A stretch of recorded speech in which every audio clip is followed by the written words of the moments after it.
In the last 10 parts of this series, we've been following the evolution of Candace Owens, the rise of her platform, the conflicts that surrounded it, and the increasingly conspiratorial direction her commentary began to take over time.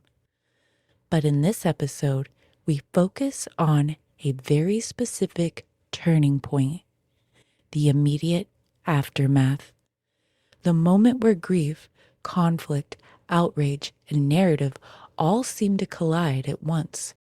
In the wake of Charlie Kirk's death, Candace Owens rapidly began pushing a series of accusations and claims aimed at Turning Point USA and the people connected to it. Claims that quickly spread across social media and political commentary spaces.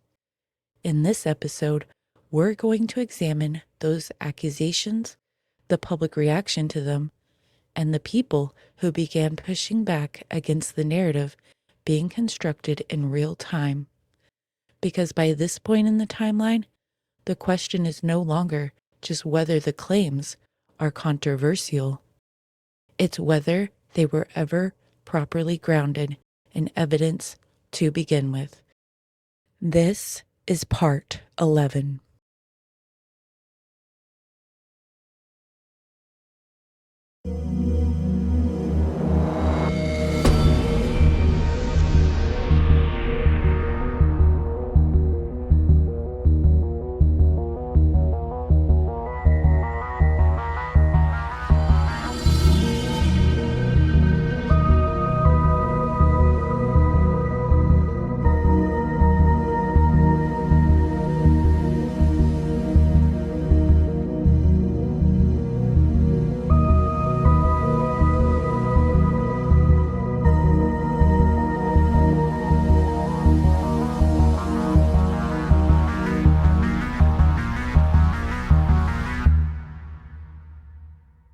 Hello, everyone, and welcome back. I hope everyone is doing well, and welcome anyone who's new. I am so glad you guys are here.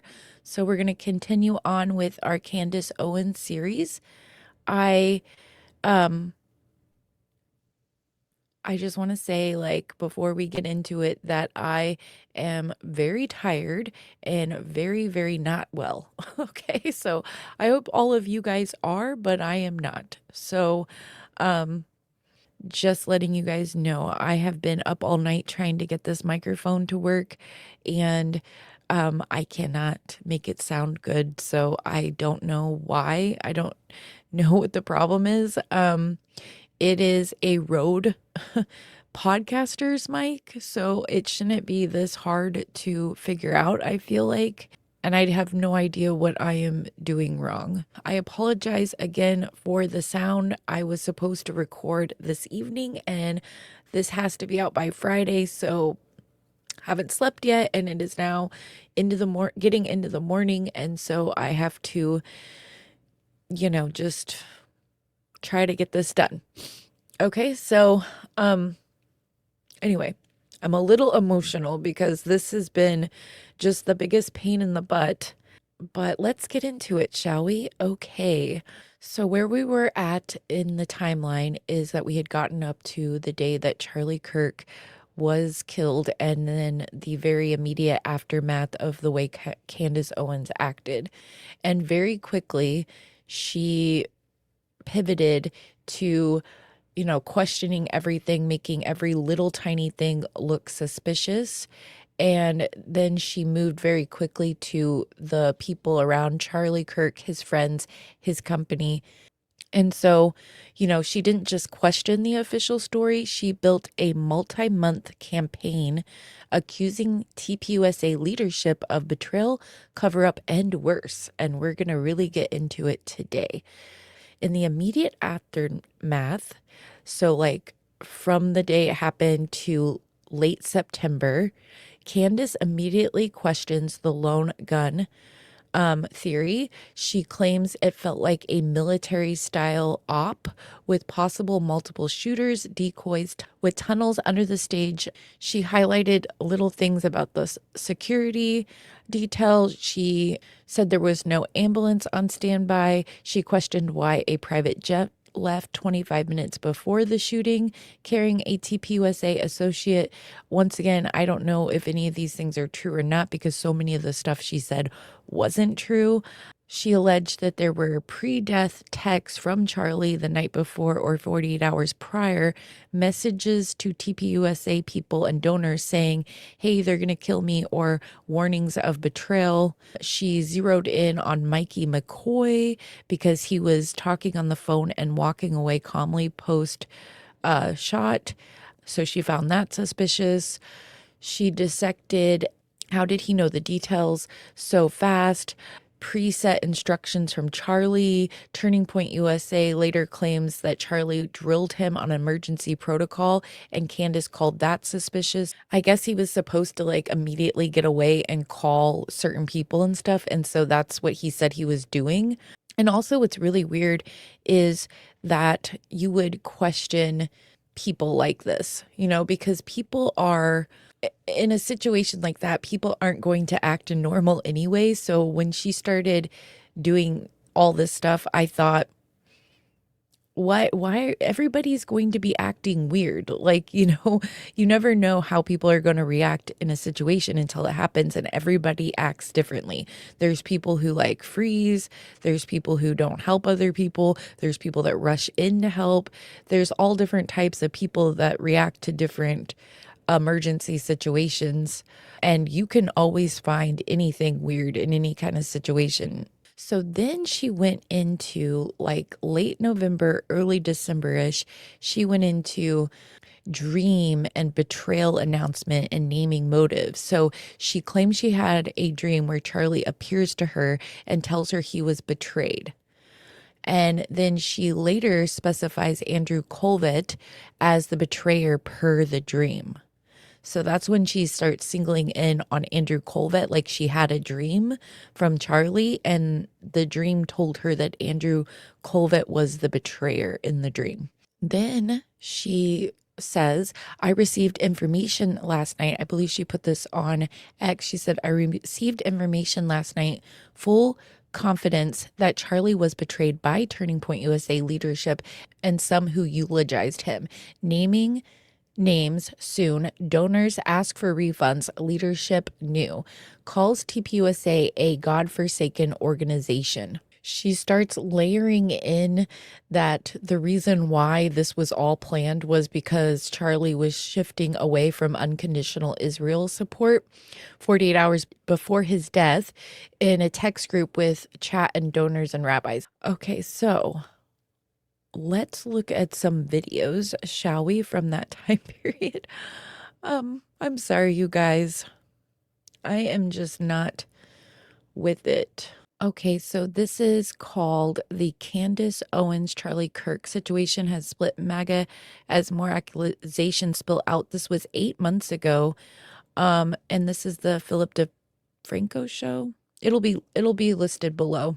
Right, as far as that crazy old guy that was mentioned, who was briefly detained moments after Kirk was hit, that appears to be 71-year-old George Zinn. And according to Utah County Sheriff Michael Smith, Zinn admitted to police that he had yelled that he was the shooter to allow the actual suspect to flee. And according to reports, what he said specifically was, I shot him, now shoot me. And now he's actually being held on obstruction of justice charges, although separately, he's reportedly been charged with possession of child sex abuse material. Also, a key thing to know here is that the sheriff has currently said that there's no evidence that Zinn was actually working with the shooter in any way. Apparently, this guy's like well known among organizers of public events in Salt Lake City, with, for example, the New York Times reporting he showed up frequently to public forums with the intention to disrupt the event or question a high-profile speaker. But then, going back to the text messages, you reportedly also had the roommate asking why he did it, to which he replied, I had enough of his hatred. Some hate can't be. Then telling the roommate to delete this exchange before saying that he turned himself in willingly, with his last message saying, you are all I worry about, love. Don't talk to the media, please. Don't take any interviews or make any comments. If any police ask you questions, ask for a lawyer and stay silent. Right now, what we've seen since that's been said and reported is just so many theories swirling around online, basically claiming that the messages don't sound like a real conversation between two young people. Or there are people saying that it just too conveniently lays out everything that authorities need to make a case. You're even seeing some suggesting that the messages were written by the FBI. So then at the same time, you have others arguing that the suspect and his roommate might have staged this conversation to provide an alibi for the roommate. There were those in this camp suggesting that the roommate was actually involved or knew about the plan beforehand. And that being tied into the effort that we're seeing from some to uses against the transgender community. Right? And then, in addition to all of that, is the Israel of it all. Because one of the big theories is that Israel is involved or somehow behind Kirk's death. You also have people like longtime friend to Charlie Kirk, Candace Owens, at the very least looking to counter the public narratives around Charlie Kirk having the best relationship with Israeli or Jewish leadership. The truth is that Charlie was under immense pressure and he was facing financial threats over his shifting stance on Israel, over who he was hosting, from his podcast to people that were on stage at America Fest, Dave Smith, Tucker Carlson. That is reality, my friends. Again, I want those people to know your money means nothing to me. I already said no to it. And it's really expanded from there. Right? Tucker Carlson saying that Charlie Kirk revealed to him that he really didn't like Bibi Netanyahu. He felt that Bibi Netanyahu was a very destructive force. He was appalled by what was happening in Gaza. And then also at one point, Tucker talked about the alleged pressure that Kirk was under around Israel before his assassination. He was dependent to a great extent on his donors, of course. It's a nonprofit. And they went after him and tormented him. Not all, of course, many were supportive, but the ones who were offended by my speech, and there was a small, very intense group who were, tormented Charlie Kirk until the day he died. 2 days before he died, he lost a $2 million donation because he had publicly pledged to bring me to the next Turning Point conference in December. And he told me. Okay, so we now know, right? Like what we know now is that these people like hardcore exaggerate, like especially Tucker Carlson. Like he'll say things in like extremely weird ways that are like contradictive in like the next sentence. So we have to like keep that in mind as we're re-listening to this stuff now because, anyway. Over the past couple of months, he was losing a lot of donations over that pledge. They put out a flyer basically saying that I was going to be at this event giving a speech. And so he would text me and say, man, I'm really taking a lot of heat for this. And people are really mad. The American Jewish Committee called in a statement Charlie Kirk an anti-Semite and, quote, dangerous. Charlie Kirk, an anti-Semite. Yeah. Okay, so he said that the American Jewish Committee called him that. Let's fact check that, okay? Okay, so no, the American Jewish Committee, AJC, did not call Charlie Kirk a dangerous anti-Semite. There is no public statement, report, or record from AJC using that phrase or directly labeling him that way. Claims linking AJC directly to calling him a dangerous anti-Semite appear to circulate in some social media discussions, but lack verifiable sourcing from AJC materials. AJC has addressed anti-Semitism broadly, including on the left and right in reports, but no targeted or dangerous label for Kirk shows up. And then it also says, has not been the primary source of those attacks in available records. And after Charlie Kirk's assassination, AJC publicly condemned the violence, stating they were horrified and that political violence has no place in our society.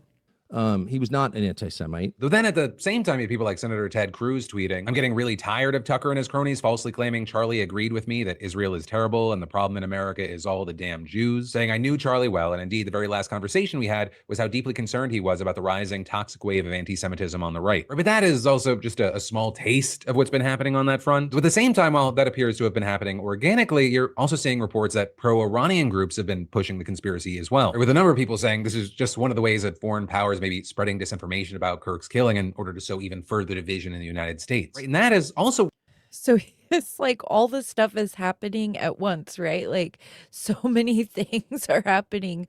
But yes, so the thing is that it blows my mind that the JQ people can't get, because a lot of their followers or people that really like them are Palestinian, and then for some reason a lot of them are going over to the Gulf states, like Tucker Carlson, although he's not a JQ person, but they like him.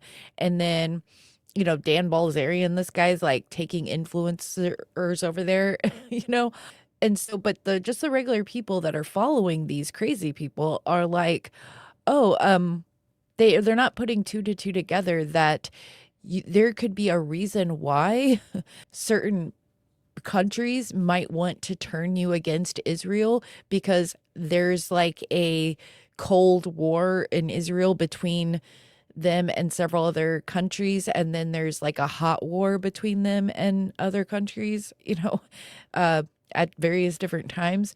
So the fact that they can't seem to see that there might be a reason why Gulf states would want there to be this big anti-Israel push. You even see it with Lucas Gage, for example, was a really hardcore JQ, like one of the very earlier ones. And he went like really wild with it and crazy. And then he's like backing away now because he's like, all these people are so dumb. I don't even want to like have anything to do with any of this anymore. And he's like apologizing to Jews, like Jews in his community were like afraid of him because of the way he acted online. So he like went and met with like a rabbi and like apologized to just be like, I'm not going to hurt you guys. I'm really sorry for what I've done and whatever. And so he's getting a lot of crap from like everybody about that, like all the JQers and stuff. And he would even say, like after he changed his mind, he was like, oh, all these Palestinian bros and stuff that followed me online, they now look how quick they've turned against me just because I don't want to be a part of all this crazy nonsense. And they instantly turn on me and say I was a plant, a fed the whole time and stuff. And I'm like, yes, because this is a war, like an online battlefield between Israel and the Gulf state countries. So like, you know what I'm saying? It's like another front for like a war, So anyway, I just find that like they think that they know everything and then they don't even know they're being used by Gulf state countries to get them to spread hate for Israel so that they can benefit from that. You know what I mean? Anyway. We're seeing reports that Russian groups are actually trying to tie Kirk's death to U.S. support for Ukraine, with some even spreading the lie that the Ukrainian government killed Kirk because of his criticism of that aid. But again, a lot of this isn't about the creation of, it's the amplification of. Right? You've got people out there like a senior research manager at the Institute for Strategic Dialogue noting that in many cases, the campaigns, they're not adding new claims, but they're recycling ones that just emerge naturally from American users. It's saying they're picking up domestic actors and amplifying them, which then with that, I'll say brings us to another aspect of the situation, and that is a lot of people are talking about what this means about social media in general on multiple levels. Because for one, the suspect's been described as someone that's chronically online, which is something that describes a lot of people nowadays, especially young people. And it's also come to describe a growing number of people who have committed violent acts in the US with, for example, The Guardian reporting that, quote, in recent years, a growing number of shooters have left behind writings, whether full manifestos or single sentence posts online that contain nihilistic in-jokes and references that aim to differentiate their extremely online cohort from the normies who will struggle to understand them. And with that, you had them pointing to perpetrators of mass shootings in Texas, New York, California, and even New Zealand, just to name a few. And then connected to that, there's also the fact that conspiracy theories and divisive content are actually being pushed into social media feeds by design, because that's one of the big kinds of content that keeps people on the platforms for longer periods of time, which is also something you saw Utah Governor Spencer Cox pointing out a few days ago. It's like the most powerful companies in the history of the world have figured out how to hack our brains, get us addicted to outrage, and get us to hate each other. And also, I'll say regarding Governor Cox, he has kind of stood out for a number of reasons, but especially because he's someone that on the Republican side has not joined the chorus of people who have just blamed the entire left. And that has resulted in things like Obama praising Cox for his handling of the situation, though at the same time, Steve Bannon has called Cox a national embarrassment and even said he should be investigated. Okay, this is from What Do You Meme? And I think it's called The Candace Situation Gets Much Worse. This is 7 months ago. Assassination, Candace Owens began suggesting the most polarizing conspiracy of her career, a cover-up involving billions, Israel, and the federal government. She claimed that the official story of what happened to Charlie is a complete lie and that the suspect was framed. And over the last 4 weeks, her claims only continue to grow, eventually even seeming to suggest that Charlie's organization could have had something to do with it. Now, if she's right, she just exposed one of the most disturbing scandals in all of American politics. But if she's wrong, and she only spread unfounded rumors, the damage isn't just to the conservative movement or to the organization that Charlie dedicated his life to building. It's also to the very people that Charlie loved the most. This all started just days after the assassination, while Charlie's wife and his team were planning his memorial. Candace started making some strong claims that a lot of people thought wasn't necessary and urged her to at least wait until people had a chance to grieve. Some even accused her of hijacking grief for personal gain based only on rumors. However, given how confident and determined that she was, it seemed like she must have had some really strong evidence. And if she did have damning proof of a cover-up, then you could at least understand why she felt the need to expose it right away. So what was this evidence that made it so urgent for her to bring this forth at this time? Well, Candace's first major claim came just 2 days after the assassination, after Bibi Netanyahu said this on Fox News. Charlie loved Israel. He loved the Jewish people. He told me so in a letter that he sent me just a few months ago. One of my greatest joys as a Christian, he said, is advocating for Israel and forming alliances with Jews to protect Judeo-Christian civilization. And in response to this, Candace said that Okay, so I want to say like that that whatever thing that BB did is like not that weird, because he is sort of weird. Like he's a cunning and conniving politician who, like, I mean, I don't like the guy at all. Like at all. I think he is not, I don't think he's any good.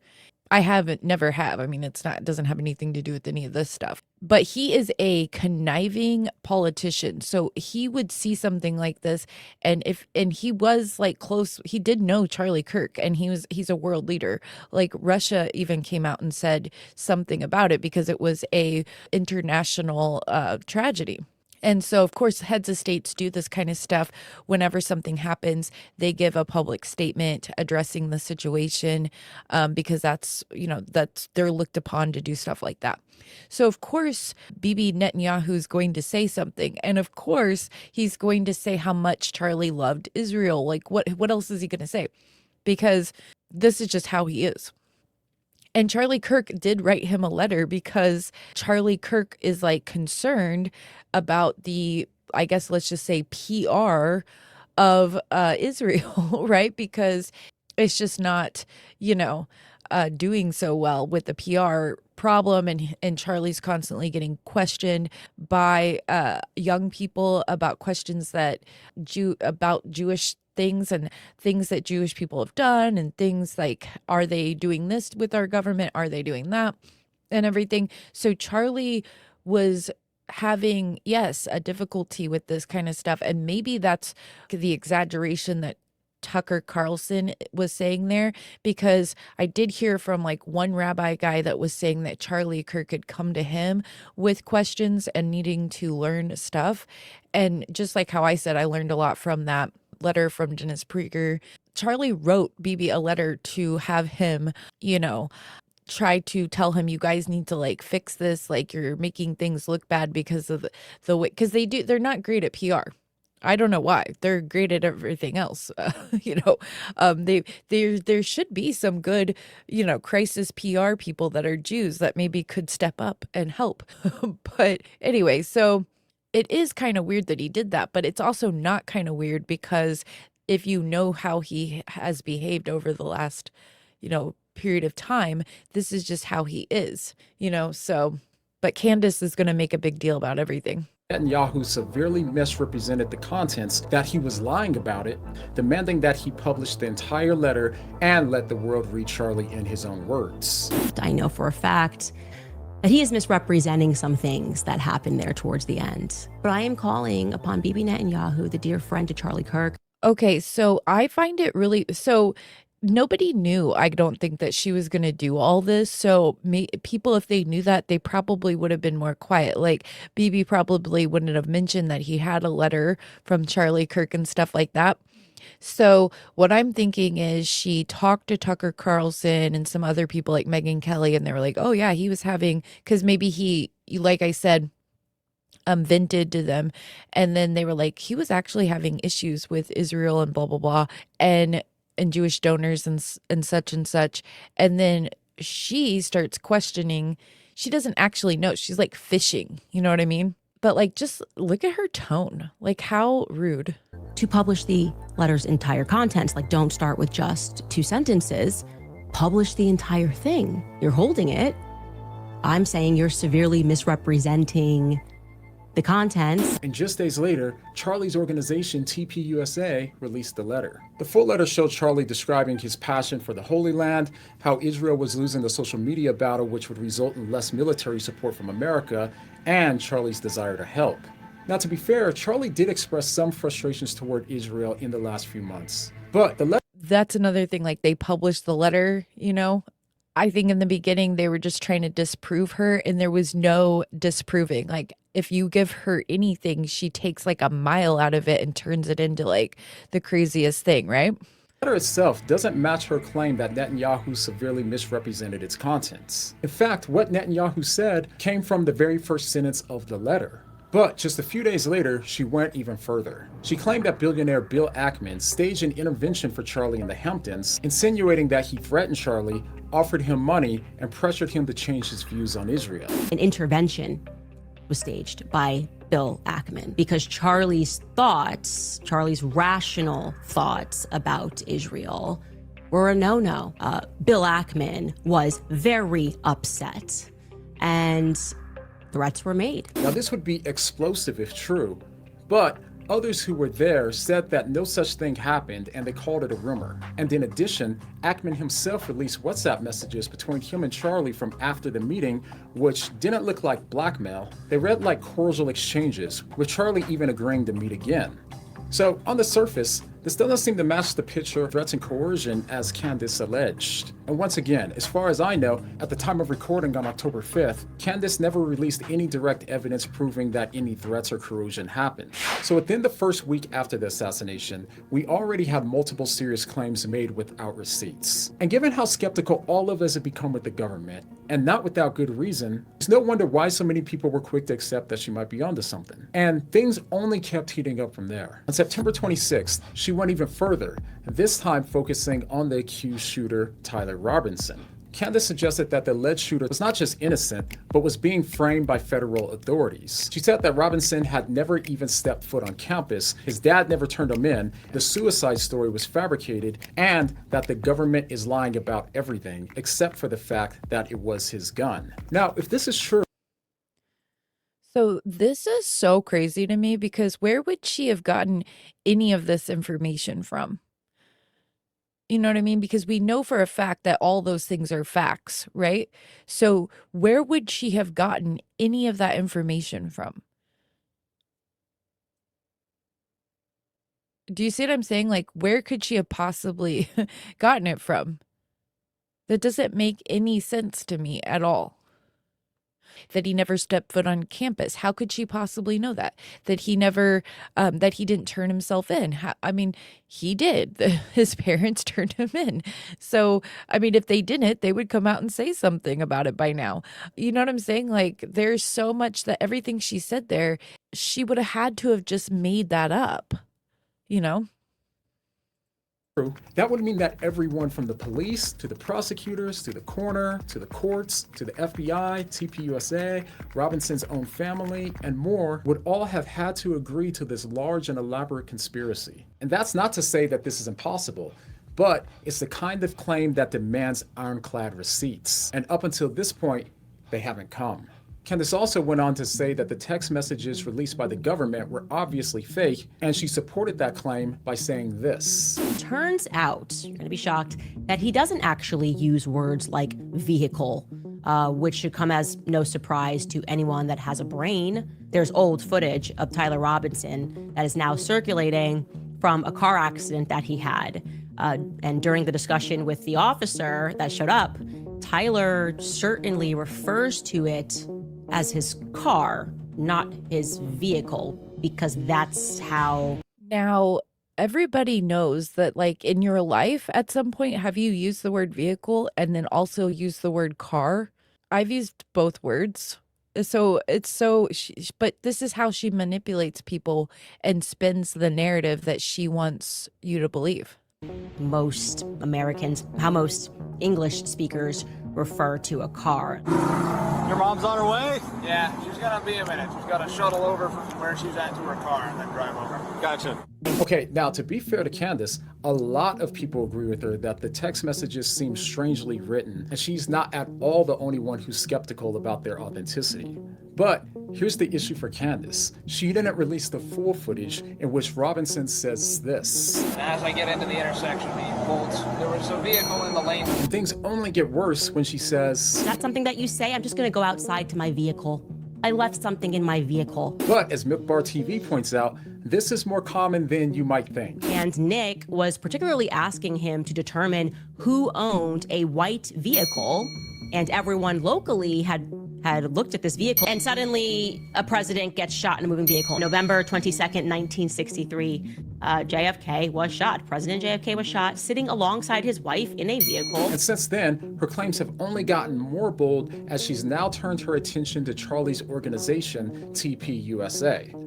Over the last 4 weeks, after implying that behind Kirk's assassination could have been Bill Ackman, Benjamin Netanyahu, unnamed Jewish donors, an unnamed rabbi, the investigators, the medical staff, the FBI, the court prosecutors, an underground communist B death cult, and so on, she's since moved her attention over to perhaps the most potentially offensive of all, the very organization that Charlie founded, which is now run by his wife. Because I'm very aware of what's going on, okay? And I don't know how the executives over at Turning Point USA sleep at night.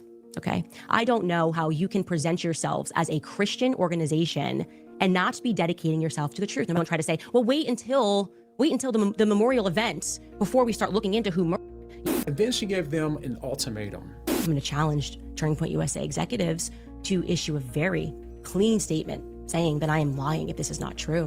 Did he also express that he wanted to bring me, Candace Owens, back because he was standing up for himself? And then did he, just 48 hours later, conveniently catch a bullet to the throat? So she now alleges that she not only knew that Kirk was planning to abandon Israel. Okay, so Candace Owens thinks that because he was going to bring her back because he was upset with Israel, that's why somebody would do this. His organization. I mean, what is that? Hold on, let me look it up. Okay, so it is called it's a psychological condition called grandiose delusions, also known as delusions of grandeur. It is a serious mental illness characterized by false beliefs that one has exceptional abilities, fame, wealth, or omnipotence, such as believing one is a religious figure like the Messiah or has divine powers. Individuals cannot distinguish between reality and their false beliefs, often displaying high self-esteem and a self-serving attributional style while lacking insight into their condition. These delusions are commonly symptoms of bipolar disorder, during manic episodes, schizophrenia, narcissistic personality disorder, or delusional disorder. I learned about this when I watched people, like mental health people, talk about serial killers and stuff who displayed like this delusions of grandeur thing. And it's also called a Messiah complex when they go really religious, but it doesn't have to be like super religious. I would think that the thought, and I'm not diagnosing anyone or anything, but I would think that the thought of that somebody would do something like that because of you, or that everyone like the French is trying to assassinate you and stuff like this is such delusions of grandeur. I don't know what else. I mean, it's just crazy. It just reminds me of that, I guess. But also that he was planning to reunite with her on stage, and seems to imply that those things were somehow connected to his death just 2 days later. Okay, editing John here from the feature. It looks like Candace did post a video last night, and today's the 7th, so she posted on the 6th. Some alleged receipts to verify what she's saying here. As of right now, there's no dates or anything on the timestamp, so we can't confirm. But I did want to be fair and make sure that I mentioned that. And on September 25th, she also posted a video about how Charlie requested an audit of tpusa just 1 week before his death, with the obvious implication being that someone inside of tpusa could have had Kirk assassinated in order to hide the money. However, there hasn't been any direct evidence or leaked documents connecting the audit to any sinister activity or Kirk's assassination, and the COO of Turning Point even said that tpusa does a yearly audit and always has, and that Candace just made something up. So it's at this point that people have started to notice a pattern. The issue people have is not her asking questions. Over the years, we've been given lots of reasons to be skeptical about what the government tells us sometimes, so there's nothing wrong with asking questions, and some of Candace's questions are completely fair. But the problem that a lot of her fans and her critics have is that they don't see her as just asking questions, but manufacturing one conspiracy after another based on endless and baseless speculation. She's always like, I got receipts. Where are the receipts? I have all these receipts, but I'm not going to publish them. Now, there is no evidence other than taking Candace's word. She keeps saying she has receipts, but there's never receipts that come out. And a lot of her fans have been saying the same thing. The amount of claims that she's made in videos and posts without giving any receipts would take hours to show, as there seems to be several new ones being made nearly every day. Answer the questions, and I will publish the truth. And this wouldn't be a problem if she wasn't claiming to be a journalist who's doing an investigation. Good journalism requires for you to provide evidence along with your claims, and the more controversial and accusatory the claim is, the stronger that the evidence should be. But too often, she doesn't provide any direct evidence, tells people to just trust her, or that she has a source that she can't reveal. But even if she can't release the sources so that way the world can decide how credible that her sources are, she can still release the emails or the messages that she got from the source and censor any personal information. And good journalism means that you can be proven right or wrong, but Candace's pattern makes that nearly impossible. She'll strongly connect dots between people or events, strongly insinuate an accusation, and then later deny ever having said it. For example, she says things like this. Was definitely on the brink of changing some of his perspectives. And I can tell you factually, Charlie was praying the rosary. Charlie was going to mass. One of my last conversations with Charlie was me joking with him saying, just make the last step, speaking about Mary. And typically when those steps start taking place, you stop referring to yourself, as I did, as a Judeo-Christian. And then later says that she has no idea where people got that idea. Again, I have no idea who said he was converting to Catholicism. I feel like it's like intentionally misrepresenting what was said. She'll also say how she never claimed that Israel was responsible for what happened to Charlie, but constantly makes statements connecting his death to Israel. And maybe even more importantly, being a good journalist requires for you to follow the evidence where it leads, even if that means contradicting your previously held assumptions. But usually when she's provided with evidence that contradicts her claims, she'll either ignore it or claim that it's fake, meaning that there's no way for her to be proven wrong. It's kind of like saying, heads I win and tails you lose. The game is rigged either way. As the quartering put it, her journalism method seems to essentially be 1. Make a wild claim, provide zero evidence, and instead challenge someone else to disprove it. If they ignore it, you claim victory, and if they disprove it, then you get a claim that the evidence is fake. And now that this has been going on for about 4 weeks straight, we're starting to see the fallout from it, and it's not pretty.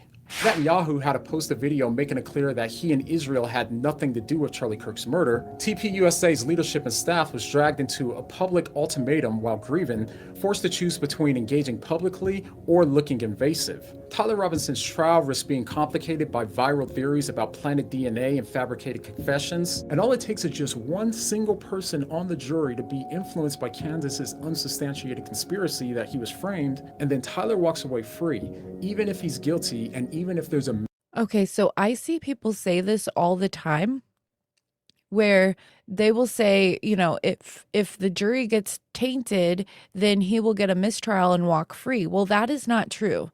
That is not true at all. If they get a mistrial, he does not walk free. No, sir. It's not like they get a mistrial and then they just let him go. No, they will try him again. They will go through the whole process again. And if they get another hung jury, they'll go through the same process again. There was a person that was tried 4 times in like Massachusetts not too long ago. So no, they don't just let you go if it's a mistrial. The only way you can get let go is if all the jury come back and say not guilty. If you get a not guilty verdict, you can go free. But that takes everybody on the jury doing that. But if there's a mistrial, it's just a mistrial, so they have to just do it again. And they get as many times as they want to do it again. the state does. So he will not, there is no way in heck that he will be let free. Trust me.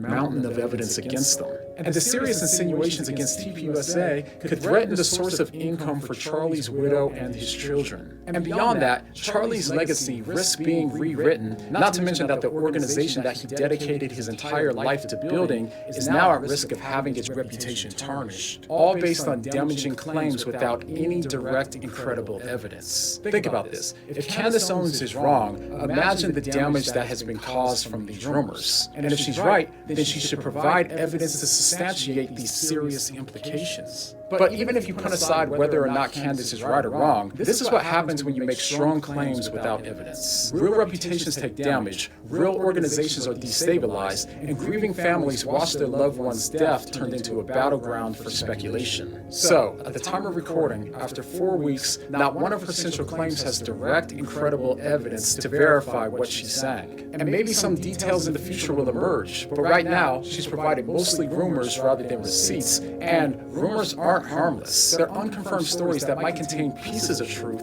but lack factual certainty. Okay. So, yeah, so there's just been a lot and a lot and a lot and a lot. Now, she mentioned that Charlie came to her in a dream. So let's watch something about that, shall we?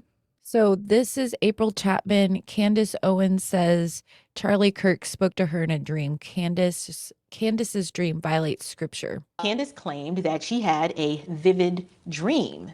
And in this dream, she asserted that Charlie Kirk came to her and he told her that he was betrayed. Now, to be clear, I am not questioning whether or not Candace actually had a dream, okay? MLK had a dream. Joseph had a dream. Everybody named Mama has dreams, okay? That's not the issue. Having a dream is not the issue. The issue in this case is the nature or the implications of what Candace said her dream was about. In a video, and I'll go ahead and show it, but Candace said that Charlie Kirk came to her in a dream and that he told her, meaning he spoke to her and he said, implying that he spoke words that were audible where she could comprehend and hear what he was saying. And she said that he said that he was betrayed. Not that I sense that, he felt betrayed. She said that Charlie came to her in a dream and said that he was betrayed. So I hate to break the news to you.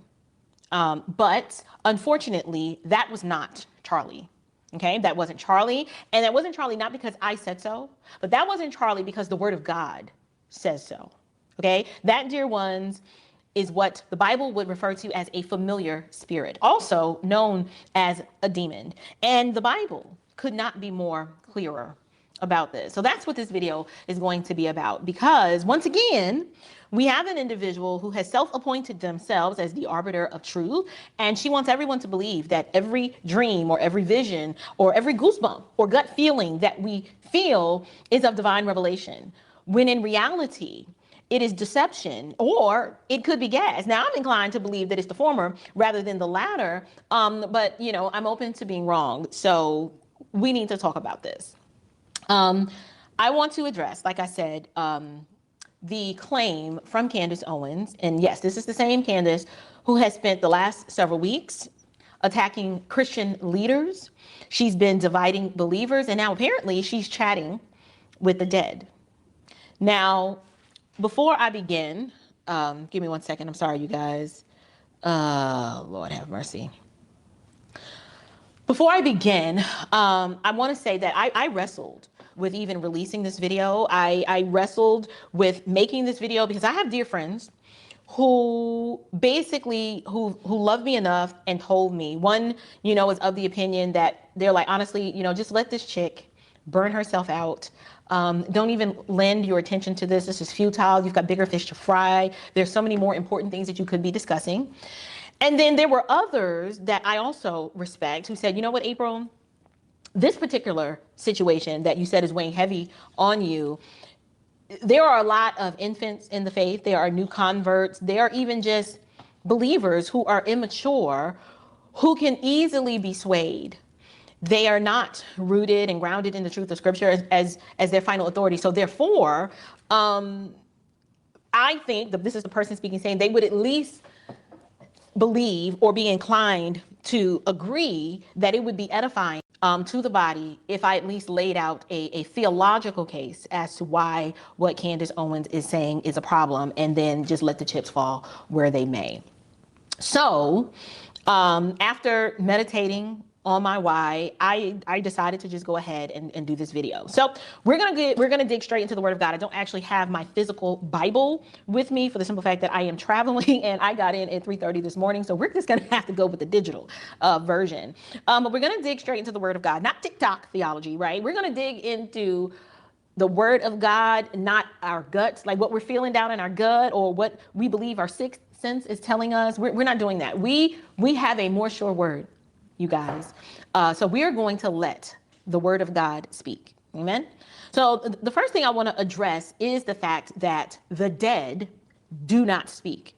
That is an assertion that I can make with absolute certainty.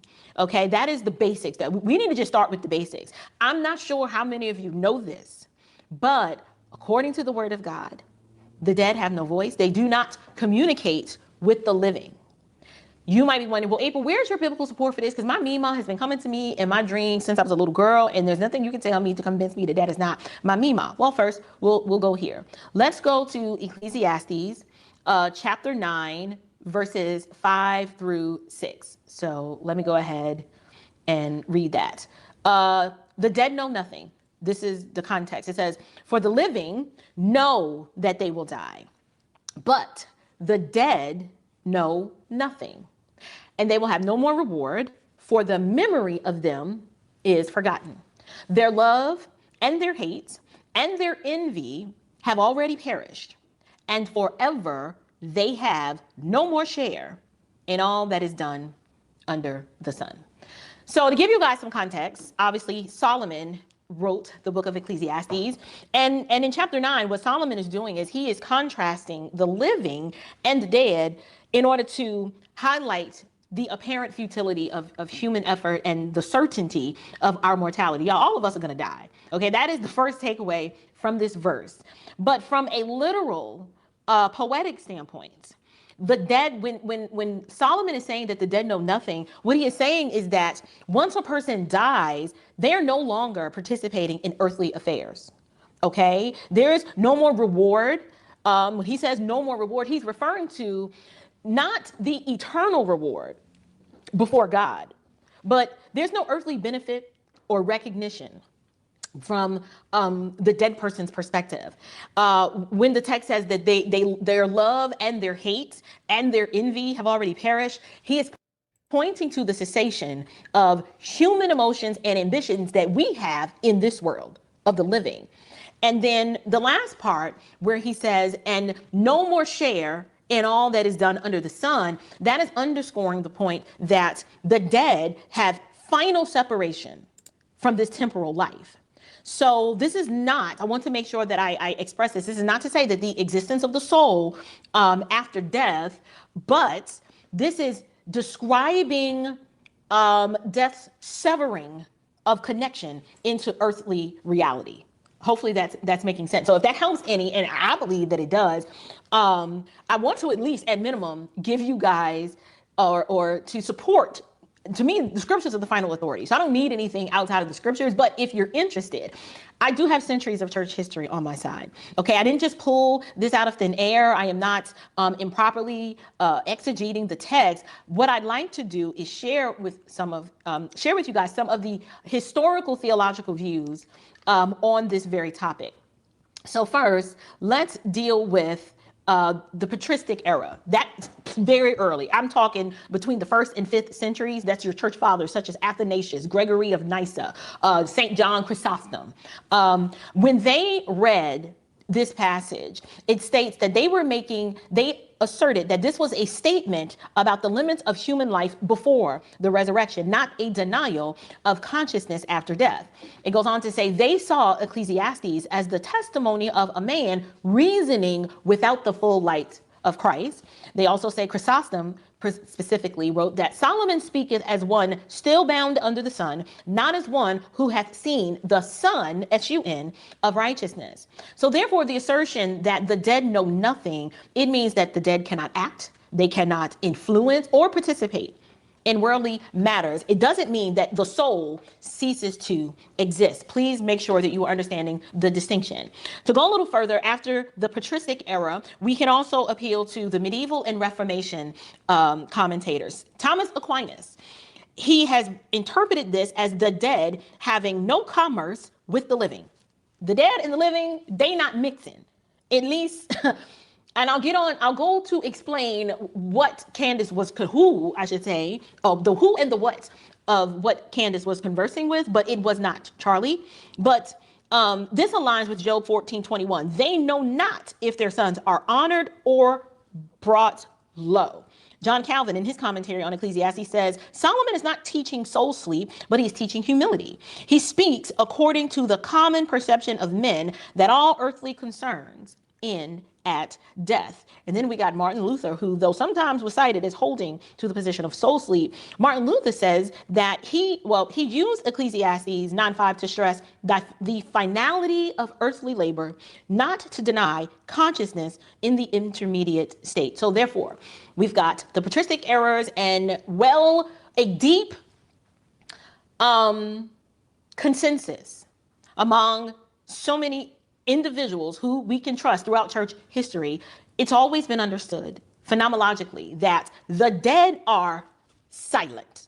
Zip it. Okay, they are silent with respect to this world. Translation, Charlie Kirk, may he rest in peace. Blessed be the name of the Lord. But Charlie is not sending messages. He's not whispering betrayal warnings in anyone's dreams.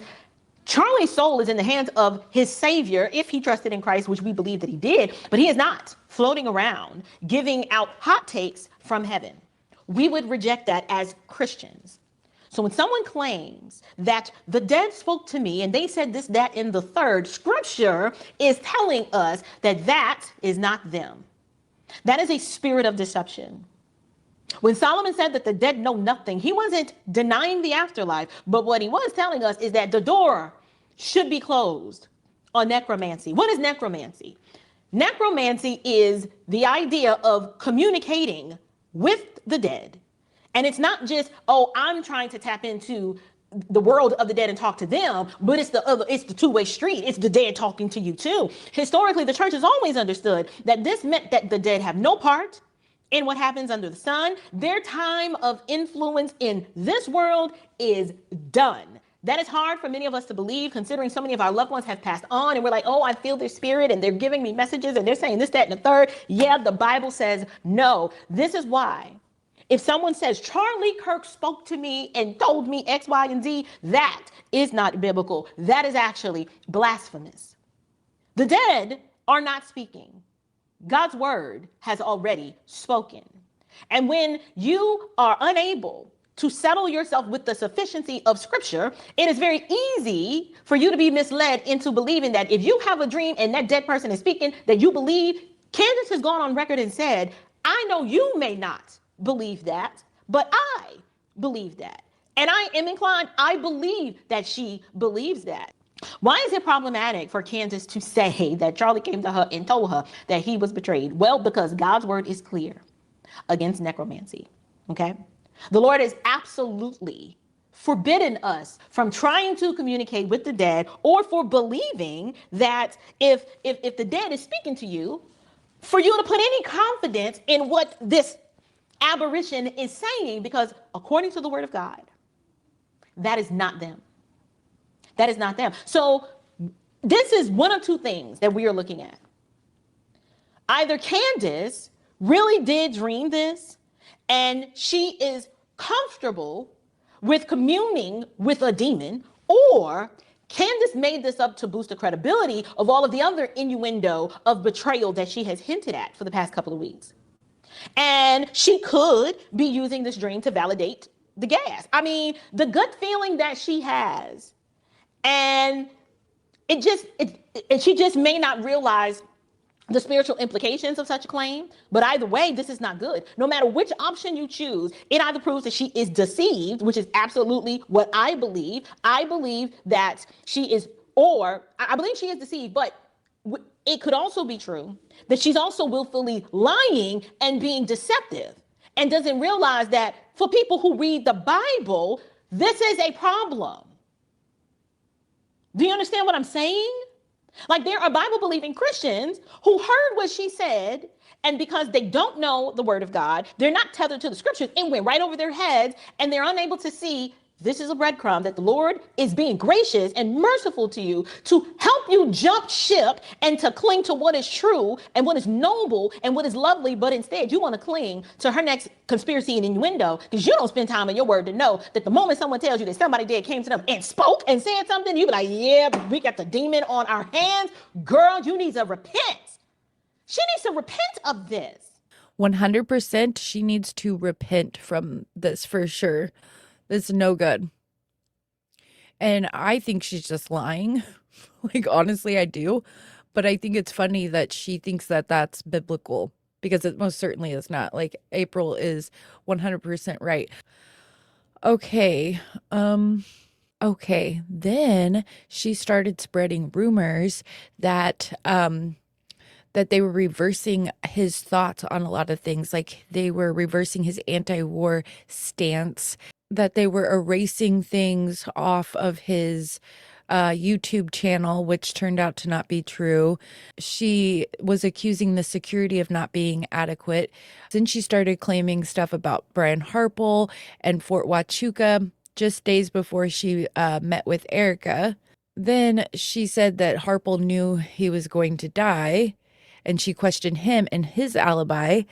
She was also calling out Frank Turek, who is a pastor who was one of Charlie's best friends, and saying that he was doing crazy stuff, right? And that he had to have known, and that he was doing hand signals and stuff like that.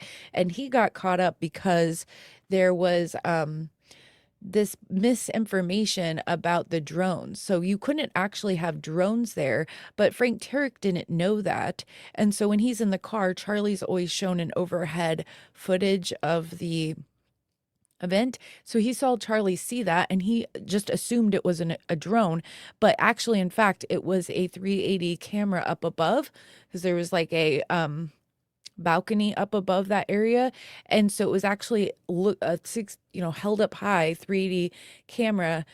And Frank just in his mind assumed it was the drones because they always did that, but the campus there wouldn't let them. This is another thing, like, people are going to remember things differently. People will watch this video, hundreds of people will watch this video, and each person will remember this video differently. Okay, so that's just the way that it is. People don't remember everything the same.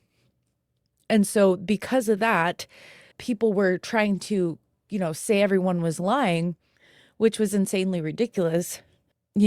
It's just that people have different memories of different events because they were standing over here and their brain interpreted things differently, and their brain remembered other things more than,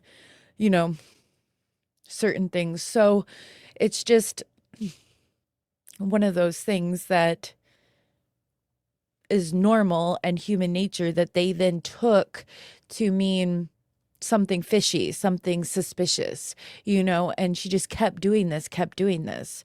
And people are helping her because people keep turning on, they're joining in and sending her stuff and everything, that they're like, oh, I found this suspicious when it was just something normal. And then Candace spins it around even more. And so I don't know why people are doing that. The whole thing is crazy to me, honestly. And then at one point, she actually came out and said this 10-point lie. She had this graphic, okay?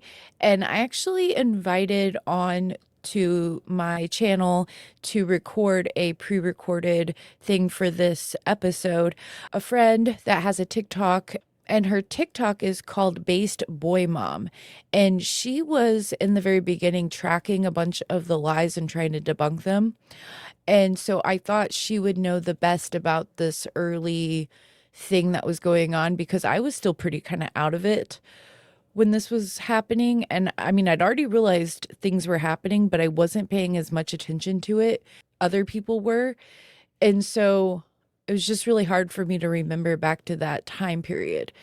And then there's just been so much, it's like never stopping every day. It's like an avalanche. But anyway, so we will listen to that now. I will go ahead and play it here. Okay, so I invited BasedBoyMom on to go over some of the lies that started in the very beginning of this whole debacle with Candace Owens attacking Turning Point and Erica, because it didn't just start with Erica. It started with these little jabs that were making inroads to then start attacking Erica. So BasedBoyMom has a Twitter, and she was reporting on some of this stuff. So I invited her on to go through some information. And so let's have her introduce herself. Hi, I'm BasedBoyMom. I am on X, but I'm mostly on TikTok. And I'm nobody special, but I used to be a fan of Candace Owens. And when her Charlie Kirk series started, I started noticing a lot of red flags. And then I got really into debunking a lot of the inconsistencies and then lies from her. And so I'm full in deep on this.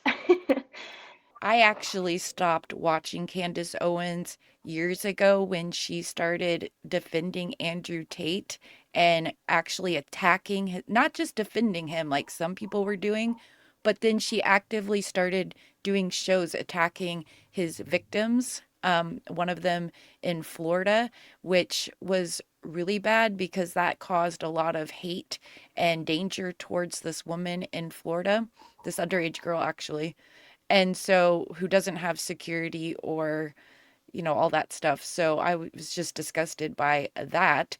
And so that's when I stopped watching her. I had no idea she had become this reign of terror in everybody's lives, because this isn't the first time she's done this. She's actually done this to several other people other than just Erica. So let's pull this up. So this is a thing that she released about all the lies that she's debunked or all the lies she's caught Erica in, and the stuff that they've reported. So verified lies. I love that screen grab. I'm proud of that. Okay, so if you actually don't mind, I have these done backwards. So if we start from number 10 and work our way up to number 1. We're going to start at 10 and work our way up on this list. So at 10, it says Mikey McCoy was a hero that day. This is not even a lie. This is just Candace's opinion, because she just thinks that because his response was to immediately flee, that he wasn't a hero that day. So this is just her opinion. This can't be a verified lie. In contrast to Owen's opinion, Frank Turk, who was there that day, had very strong words to commend Mikey McCoy. So Frank was there. He actually jumped into the SUV once they loaded Charlie, and he went to the hospital. And he was there with the team. So if you want to go ahead and play clip number 1, this is from his show that he did on September 16th. This was 6 days after Charlie passed. So this is his testimony of the heroic behavior, because Frank Turk's the person that has mostly described Mikey McCoy as heroic. And so this was his telling of what happened that day. Okay. Oh, so this is where she's getting the Mikey McCoy was heroic, like she's making fun of what he's about to say here. Well, she doesn't make fun of Frank Turk. Remember, she says the offender is everybody. So everybody had nice things to say about Mikey McCoy, because everybody understood how big a role he played in kind of keeping things together. And Frank Turk kind of explains that in the first and second clip I gave you. And the law enforcement were amazing. But let me tell you who the heroes were in this whole thing. We're going to start with 23-year-old Mikey McCoy, who is Charlie's chief of staff and the son of Pastor Rob McCoy and his wife, Michelle. Charlie considered Rob his pastor, and Charlie hired Mikey, almost right out of high school. And Mikey, demonstrating the wisdom and coolness well beyond his years, just like Charlie did, immediately contacted Erica and sent a plane to get her and some other friends and co-workers. He called the president, the vice president of the United States. He quizzed the doctors, asked them hard questions. He dealt with the police, the FBI. We're all being interviewed by the FBI. He scheduled the funeral home.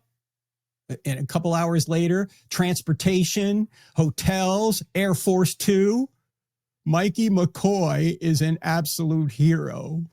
And keep in mind, he's doing all this after his best friend and boss was just martyred before his eyes. So one of the things that comes to my mind hearing that is how, one, didn't she start attacking the pastor that he mentioned there because he said that Charlie considered him one of his pastor? I actually have all kinds of people I consider my pastors. Some of them don't even know me. You know what I mean? Because I have people online that I follow, like Pastor David Langford. I consider him my pastor because I get a lot from him and I listen to his sermons. You know what I mean? So the way she extrapolates things into this most ridiculous storyline is what's always bothering me. It's so hypocritical. Charlie might have considered him a pastor that he got stuff from. That doesn't mean that, you know, the way she spins things. As I understand it, Pastor Rob McCoy was the pastor that married Erica and Charlie. He was the first pastor that Charlie noticed who would talk about political things. And so I don't know what Charlie's church attendance or membership was at his church, but yeah, calling him my pastor or America's pastor, it's not that big of a deal. But I've seen this with Candace where somebody makes a claim where Charlie puts, Charlie called me his pastor. Me and Charlie were really close. And then Candace gets really mad and tries to like dispute that or make fun of it. It's just kind of strange. Like she doesn't want anybody else to have any kind of speaking authority on Charlie's life except for herself.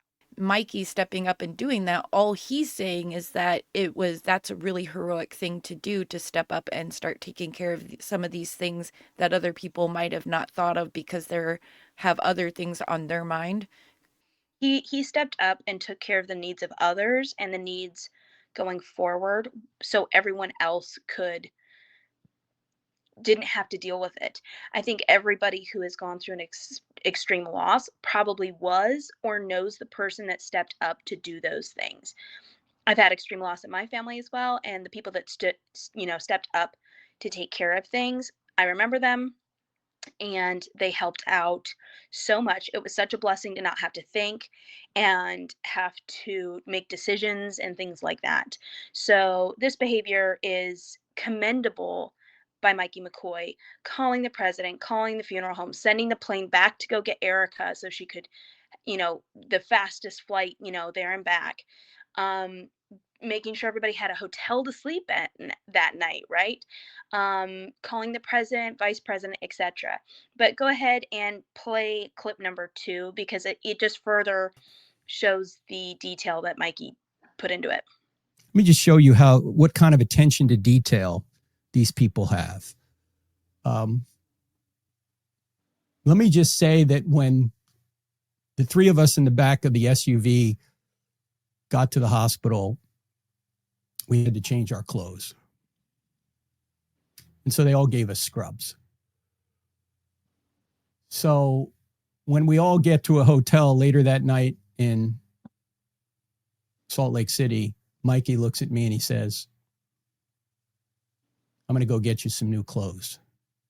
Like, why, Mikey? I can wear these scrubs. No, you want new clothes for tomorrow. Air Force Two's coming.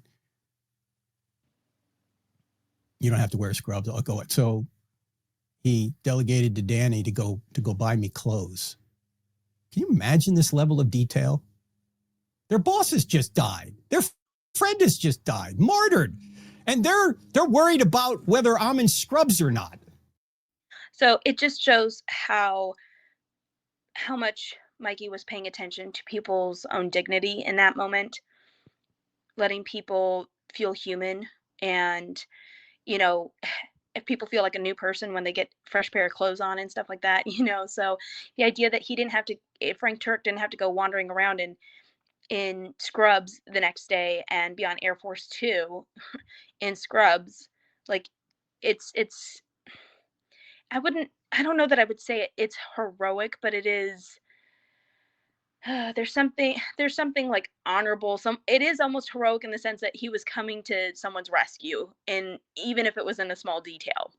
Yeah, and it's also very thoughtful and thinking ahead, and which is probably, this sounds like he has amazing skills, logistics skills, because this is all stuff that you would need when you're planning logistics and stuff like that. So probably why he was hired at the company. I'm not for sure exactly what his job title is, but he shows amazing skills at logistics and things that need to get done. So I don't know why we're turning everything that people do into some horrible something really bad.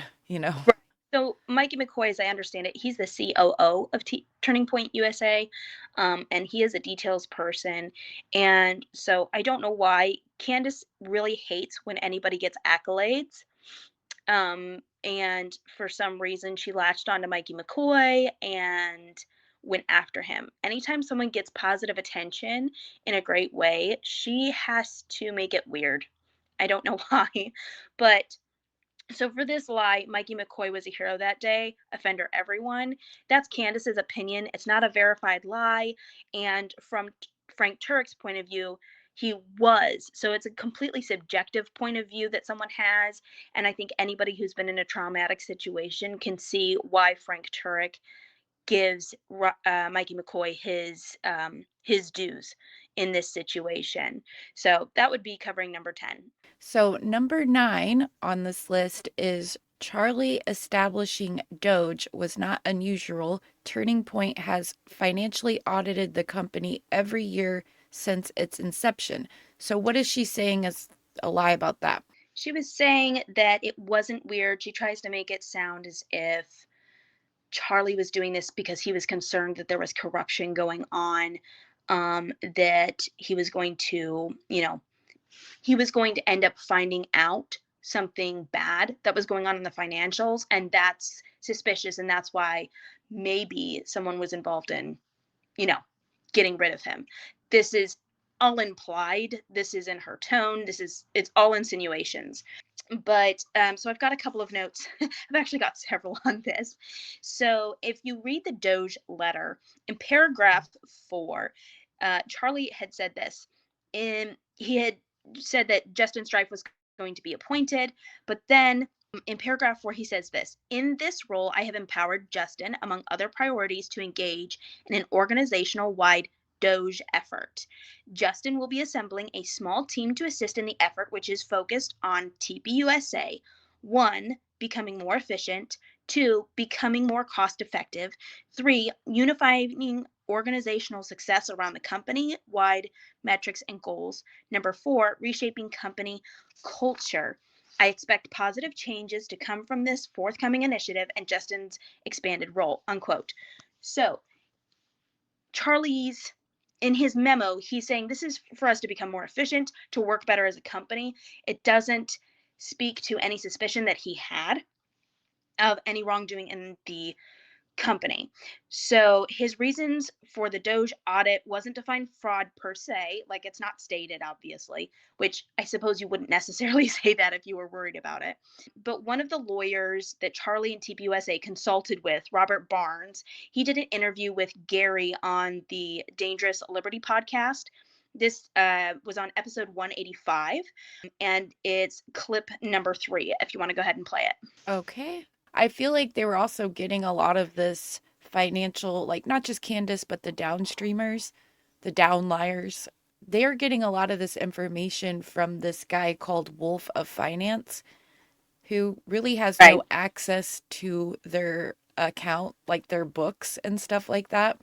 It sounds to me from what you read about what Charlie said about it was he just wanted, that's sort of what Doge was put in for at the White House. And so it wasn't for necessarily finding fraud. It was for making all the programs run more efficiently, finding where the waste was and stuff like that. So it sounds to me like Charlie just wanted to do something like that at his company. Charlie was a huge fan of Doge, and I think Doge obviously did reveal a whole bunch of corruption within the government itself. But go ahead and play this clip, and then I've got a little bit more on the topic, but it kind of explains a lot. And there was nothing, if there was anything anomalous in Turning Point, they were going to put Charlie under, because he was under constant IRS scrutiny, constant harassing state scrutiny, and a bunch of statements have been misinterpreted. Like, he liked what Doge was doing, so he thought, hey, it'd be cool if we use Doge to see if we have maximum efficiency. It's not because he had any suspicions about an entity he really strictly controlled. Charlie had his finger on the pulse across the board. This wasn't. Okay, so again, this is a lawyer that tpusa and Charlie had on as a consultant. I highly recommend people go and watch that episode of the Dangerous Liberty podcast, but because he goes into a great deal more length, but that was kind of the punch there that I wanted to focus on. But this was a lawyer that helped Charlie make sure tpusa was on the up and up, because the Biden DOJ was desperately trying to go after tpusa because they were so effective in getting the youth vote before the 2024 election. So, well, everybody knows that they do that. They did that to the Tea Party back in the day. That's actually how they took down the Tea Party, because it is so easy to like break the law with your taxes. Like anybody, you could be doing it and not realize it. If you don't have all your P's and Q's, they can find anything if they want to. And that's what they were doing with the Tea Party back in the day. They were weaponizing the IRS against them. So I imagine they would do the same thing to Turning Point or any other conservative organization. Yes, and then you should have a screen grab of a tweet from Tyler Boyer. I think it was from December 5th, if you want to put it up there. So from the 5th, he says, "Do not read what I wrote. Read it again. If a third-party audit produces anything wrong, people get fired. You don't just do another audit. The idea of Doge is efficiency. Charlie every year worked for efficiency for all of us. That's not some conspiracy. Every year we increased efficiencies with existing and new programs. I know because I helped build most of them." So, and then the 12/9 tweet, it says, "You can't cancel something made up. Charlie talked about doing an efficiency program for tpusa. We do it every year, always have. He just coined it Doge to play off the term this year to make it more fun for the staff over there. We already do third-party audits every year." So Charlie was a stickler for making sure things were on the up and up, having third-party audits of the businesses. They had to have their P's and Q's. We know how much stress that Charlie was under, because he does tell us that he was worried for his family and for his company if Kamala Harris had won, because he was worried about further pressure of the DOJ, because we saw what the DOJ tried to do to Trump. They made stuff up. They made charges bigger than they were. They made the statute of limitations longer just for E. Jean Carroll, all that kind of stuff, right? So when Charlie's relieved when he realized Trump's wins, right? And we see that famous clip where his head goes down and Erica comes and gives him a hug, right? We see that relief coming from him. So again, the lie is that tpusa saying Charlie establishing a Doge was not unusual. That's not a lie, because they were very used to it. Robert Barnes consulted with tpusa to make sure that everything was on the up and up because of the DOJ.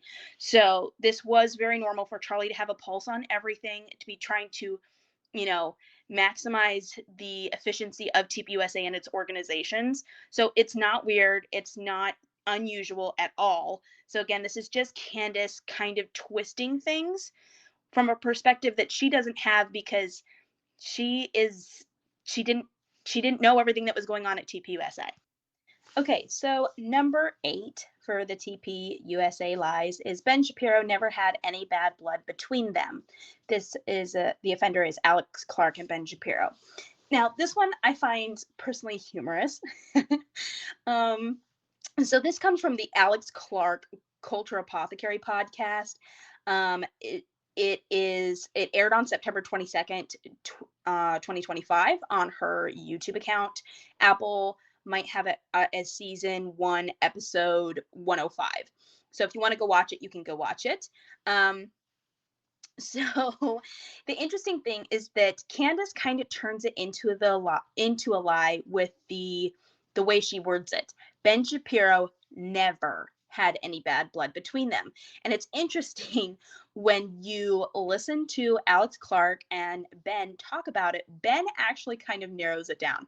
So I'm just going to kind of read these quotes real quick and we'll talk a little bit more about it. But Alex Clark kind of talks about when she first started there seemed to be like some rumors that there was some bad blood. Now she started in 2019. But her quote is, maybe some rumors of competition between you and Charlie and a little bit of competitive nature or tension. Can you talk candidly about that? Unquote. And Ben says, quote, yeah, I mean, I never felt that in terms of my personal relationship with Charlie. I mean, certainly it's not like we ran a campus organization. We run a media outlet. And so the idea that there was some sort of competition for whom would have been weird. The reason for the gap was COVID. That was 2019, etc. And Alex Clark pushes and says, so no beef, unquote. And Ben says, no, what would the beef have been? What was the supposed beef between 2019 and 2023? So he narrows it down actually to a specific time frame. And if anybody who was in the conservative movement long enough knows that Charlie and Ben were kind of doing campus stuff at the same time for a little bit, and then COVID did happen. Now, objectively, anyone can look at their careers and say that Charlie did a much better job of handling the campus and the students and actually winning people's hearts, whereas Ben just kind of punched people in the face verbally when he would debate them. And that wasn't as effective. And Ben went the direction with Daily Wire that he did. So and from my own personal perspective, I think what happened is there might have been some competition when they were doing the college campus things. But then when they found their own niche, their own territories, they, were able to respect each other and not butt heads in their own perspective, their own like fields, right? Yeah, so didn't Candace show like a text message between her and Charlie where they were kind of making fun of Ben or like disparaging him in a jokey way or something?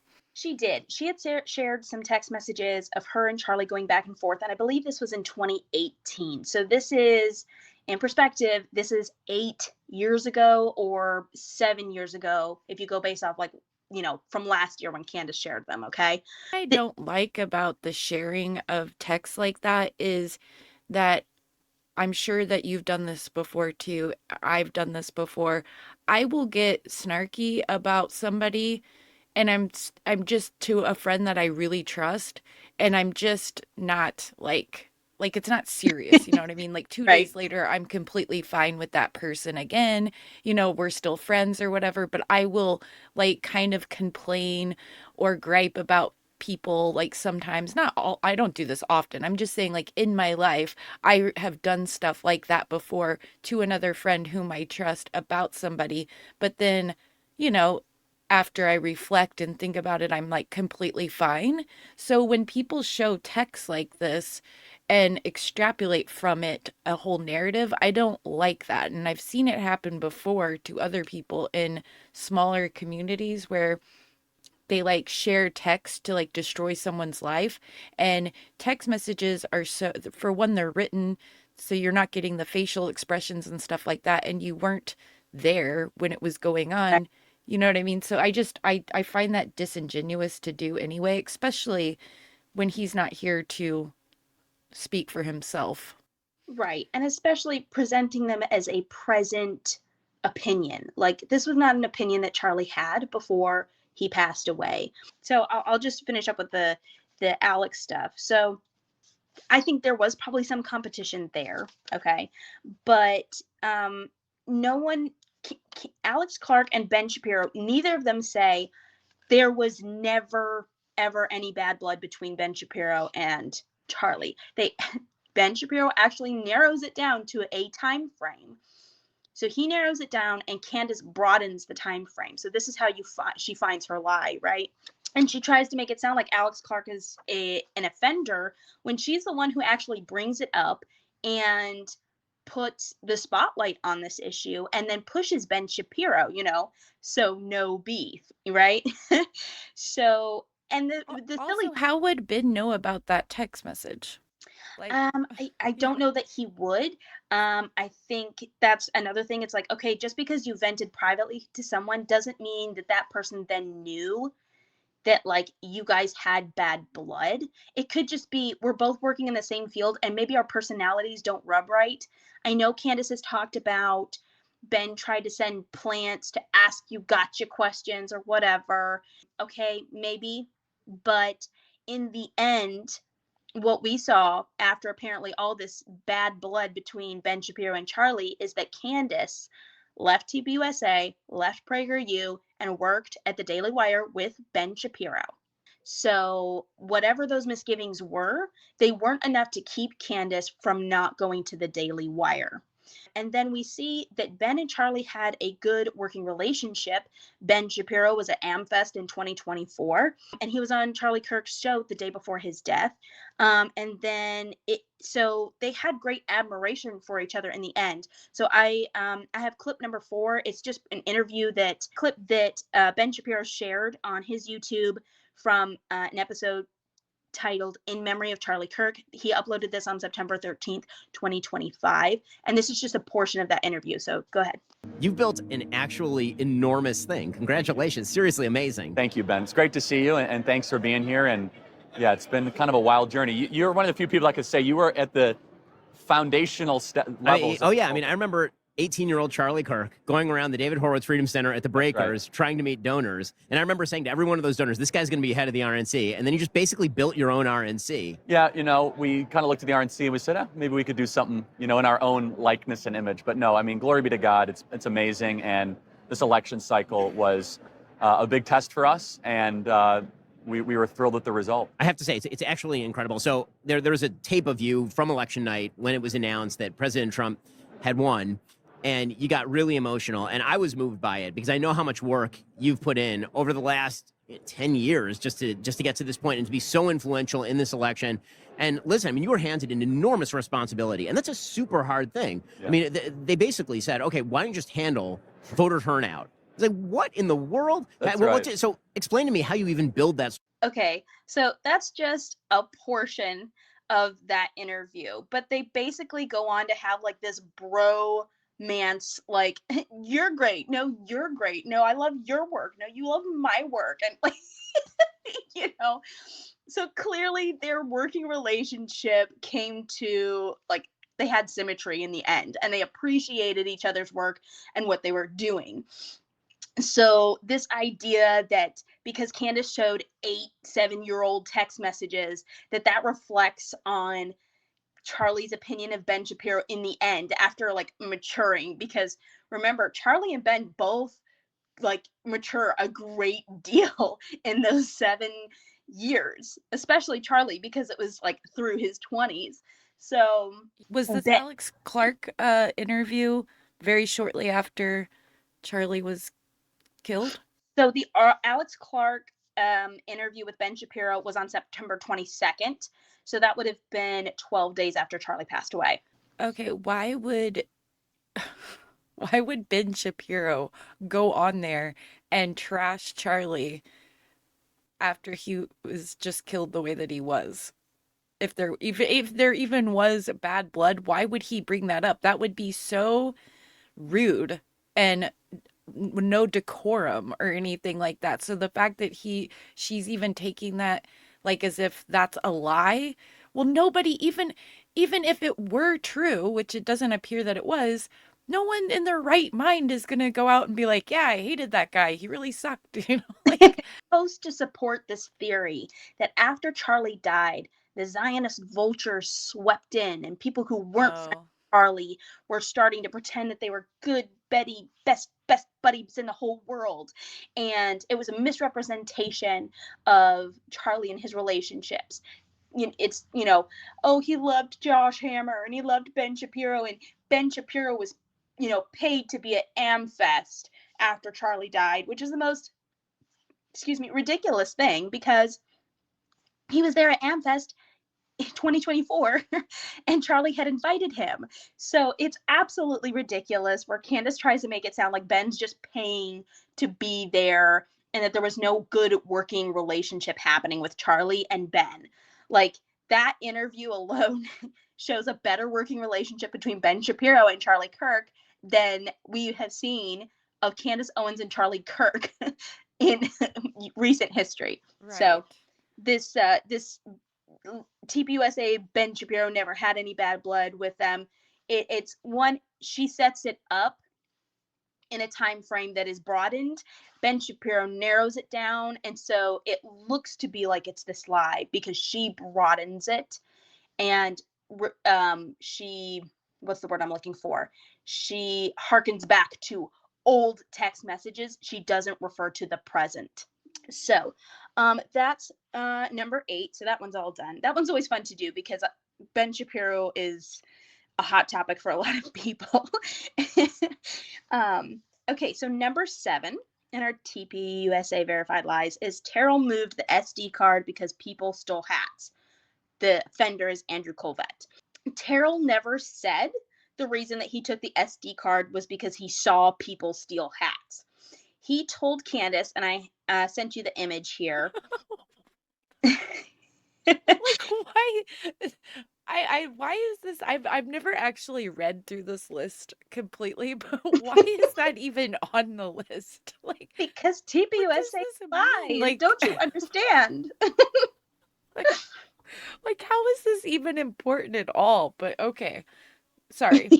So this is episode 239. Candace tells us her conversation with Terrell Farnsworth, and he told her, and it should be highlighted there. She says, "Why would you grab the cameras?" And he says, "Because the first thing I thought is that I better secure the footage," because he wanted to be helpful. Okay. So he told Candace that, and he told Andrew Colvett, and it's going to be in the clip here, but he told Andrew Colvett that he took it down because he knew people could be evil.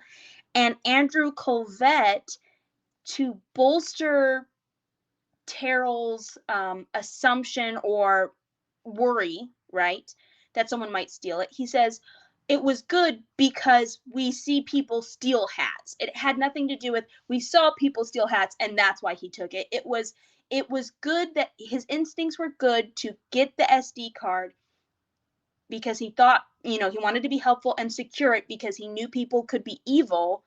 And then that was confirmed when you saw people stealing hats." So that should be clip number 5.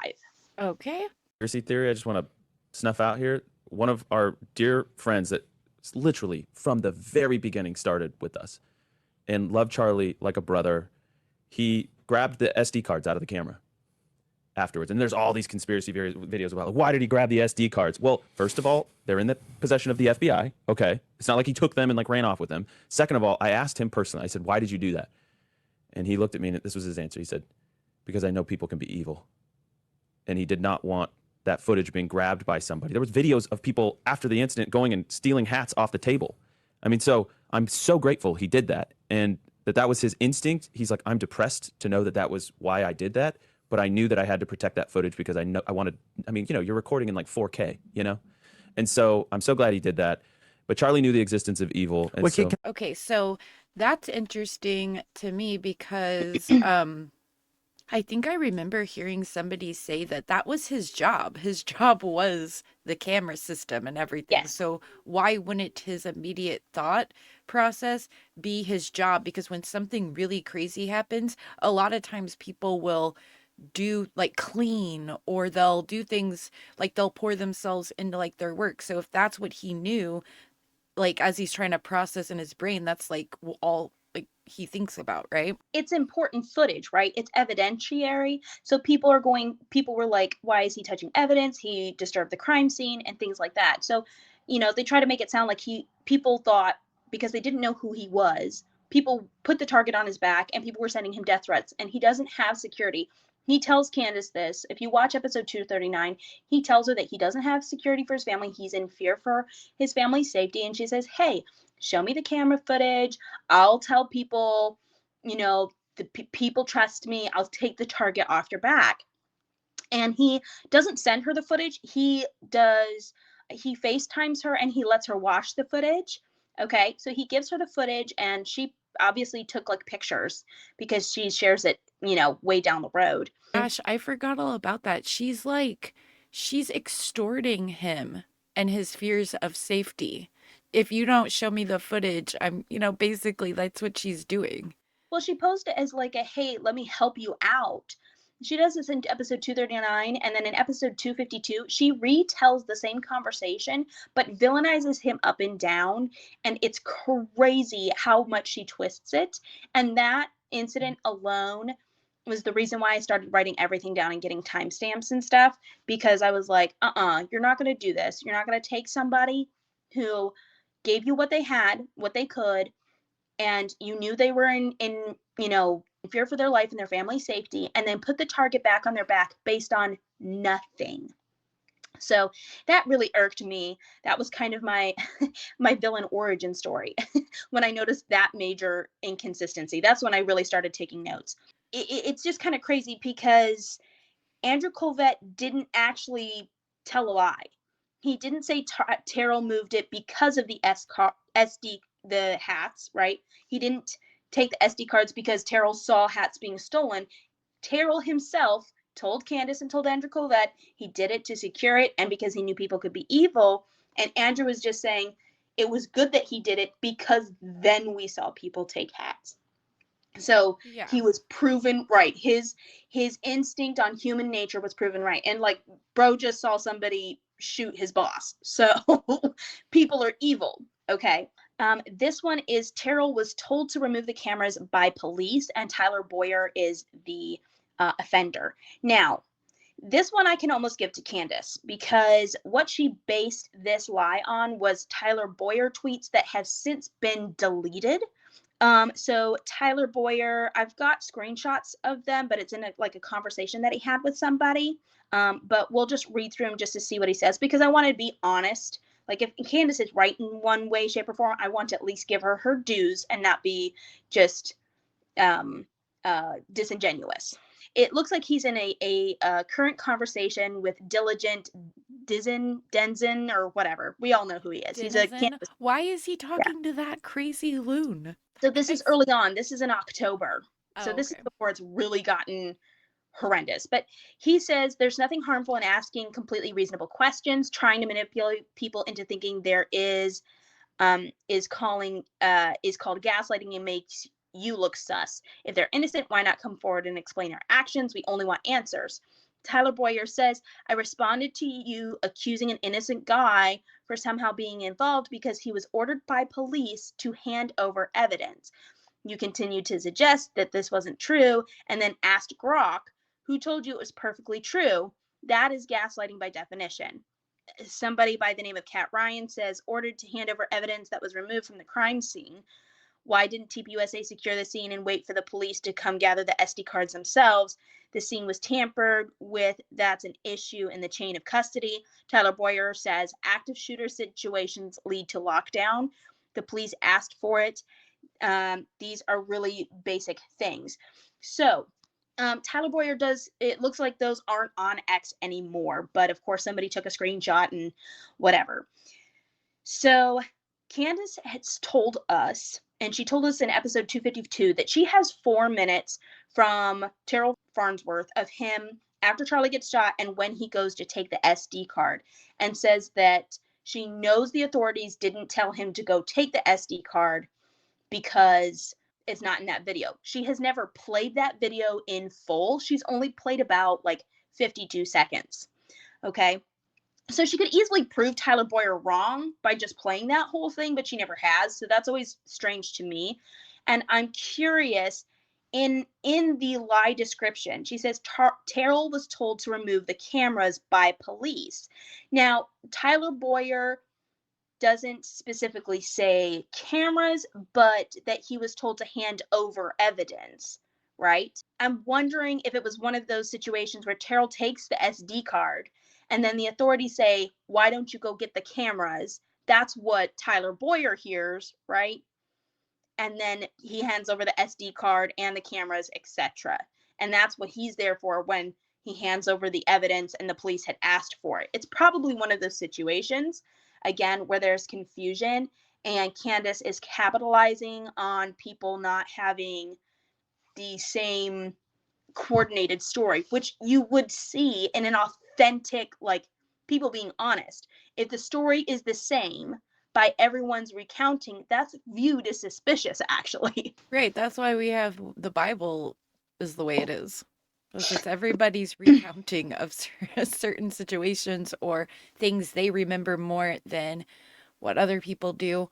So, and then people will use that as inconsistencies too. And it's like, no, it actually isn't. It's just this person's view of what happened. They remember more, and Right. stuff like that. So, but what also I find interesting about this is I remember when everyone was making a big deal about this, and there's really not a big deal to be made. The chain of custody isn't destroyed because he took the SD cards out of the camera and then handed them over to police. The chain of custody starts once the police have it in their custody. So once the police have it in their custody, a log is created, et cetera, and that's when the chain of custody starts. Imagine, like, people turn in evidence all the time to police. I found this gun laying on the road. Oh, you touched it, and now the chain of custody is all messed up. That's not how the court system works. You know what I mean? Right. So I found that odd that people were so worked up about that. But I noticed a lot of these people don't seem to understand how evidence is entered into the system and how they also don't understand rules for evidence. So none of this stuff that they're all saying is even would ever be allowed to even go in front of a jury. Because it's not, there are rules of evidence. None of this would be even allowed. It doesn't meet the requirements needed for evidence in a court case. Right. And Candace kind of does this thing where she's like, well, if you were worried about things being stolen, why wouldn't you take down the super expensive camera? And it's like, one, that's probably screw mounted, if I had to guess, if you know anything about cameras. And then, so when it would be harder to take down quickly. And the most valuable thing isn't actually the camera in that moment. The most valuable thing is the SD card with the footage. That is evidence. That's what Candace wanted from Terrell. And she got really mad that he didn't send her like an actual file of it. He just let her watch it via FaceTime on his computer or however he had it. So it's silly that she tries to say, oh, well, it's just, why didn't you save the cameras? And it's like, okay, one, if you're someone who's a ne'er-do-well, trying to take a camera and flee the scene is going to be hard because they're going to be big and you can't hide them very easily, right? Second of all, again, it's probably screw mounted. So it's not like a snatch and grab. You know what I mean? Yeah. And also just the fact that they took this SD cards, the police, and took I'm sure they made like a copy of it or whatever, and then gave it back to him with footage on it still, just goes to show you that kind of destroys the thought that there would be this giant conspiracy. Because when you see weird stuff going on with the government, when you look into things, a lot of times one thing you'll notice is they go around and they collect all footage that could possibly exist of the event and like take it. You know what I mean? Right. I don't know like what he's allowed to share, what he's not allowed to share. Obviously, a lot of this is going to be a lockdown because the prosecution doesn't want all of this to get out there. There's enough conspiracy theories and enough problems with possibly tainting a jury pool that the less that is shown and people can form opinions about before the trial, the better. That's definitely a rule. But I'm just saying, like, in general, this idea that there was this massive conspiracy around the government doing this, that Tyler was a patsy. If that was the case, they would take all footage of everything from everyone and no one would have anything. So just the fact that I think the other camera guy too, they took what they needed off of his thing and gave it back to him without destroying all the footage. Like, he still has it. So just those things alone in my head don't scream that there's some kind of conspiracy, because if there was, they could just take your SD card and never give it back to you. You know what I mean? And I'm not saying, and I have my opinions on how that's all going to go down and if there are more people involved. And it doesn't necessarily mean that there's a government conspiracy. It could be a wholly different conspiracy, a different ideological conspiracy from other group. Thoughts about that as well.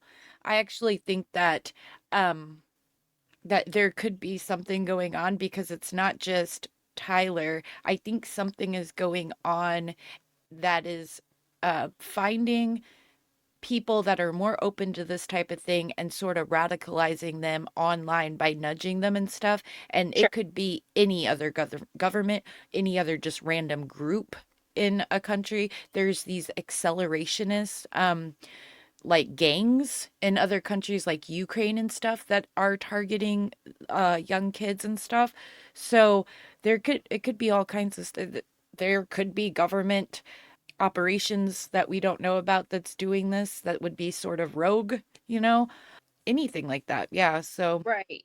So for me, when I look at it, I kind of look at it and compare it to other cases. And I've said and done this on my TikTok many times now, is that if there are other people involved, and Tyler is the main culprit, and he is found guilty, then you can go after the co-conspirators. But if he goes through trial and he is not found guilty, then anybody who was associated with him that could have been viewed as manipulating or knowing or anything like that, it kind of falls through, because if Tyler isn't the guy, right, then how do you go and get co-conspirators? I've actually seen them do this. Like in the Adelson case, there was So yes, the Charlie Adelson case is a perfect example of this, because what they did was they went after the hitman first and his buddy.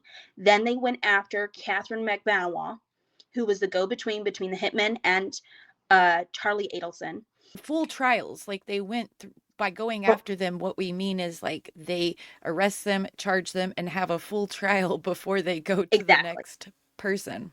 Right. So Catherine, it was the hitman, then it was Catherine McBanois, and then it was Charlie Adelson. And then, of course, last year it was Donna Adelson's trial, which was Charlie Adelson's mom. And so for those who are listening, this case was because a gentleman in Florida named Dan Markel was murdered and killed in 2014. This is over 12 years ago.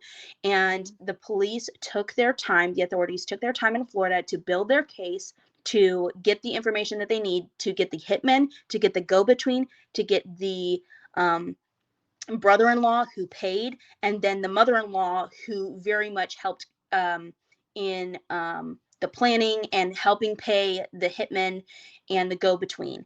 And there is obviously some speculation, but no moves have been made that the wife, Wendy Adelson, could be charged down the road. But so far, we've only had the hitman, Catherine McBanois, Charlie Adelson, and Donna Adelson.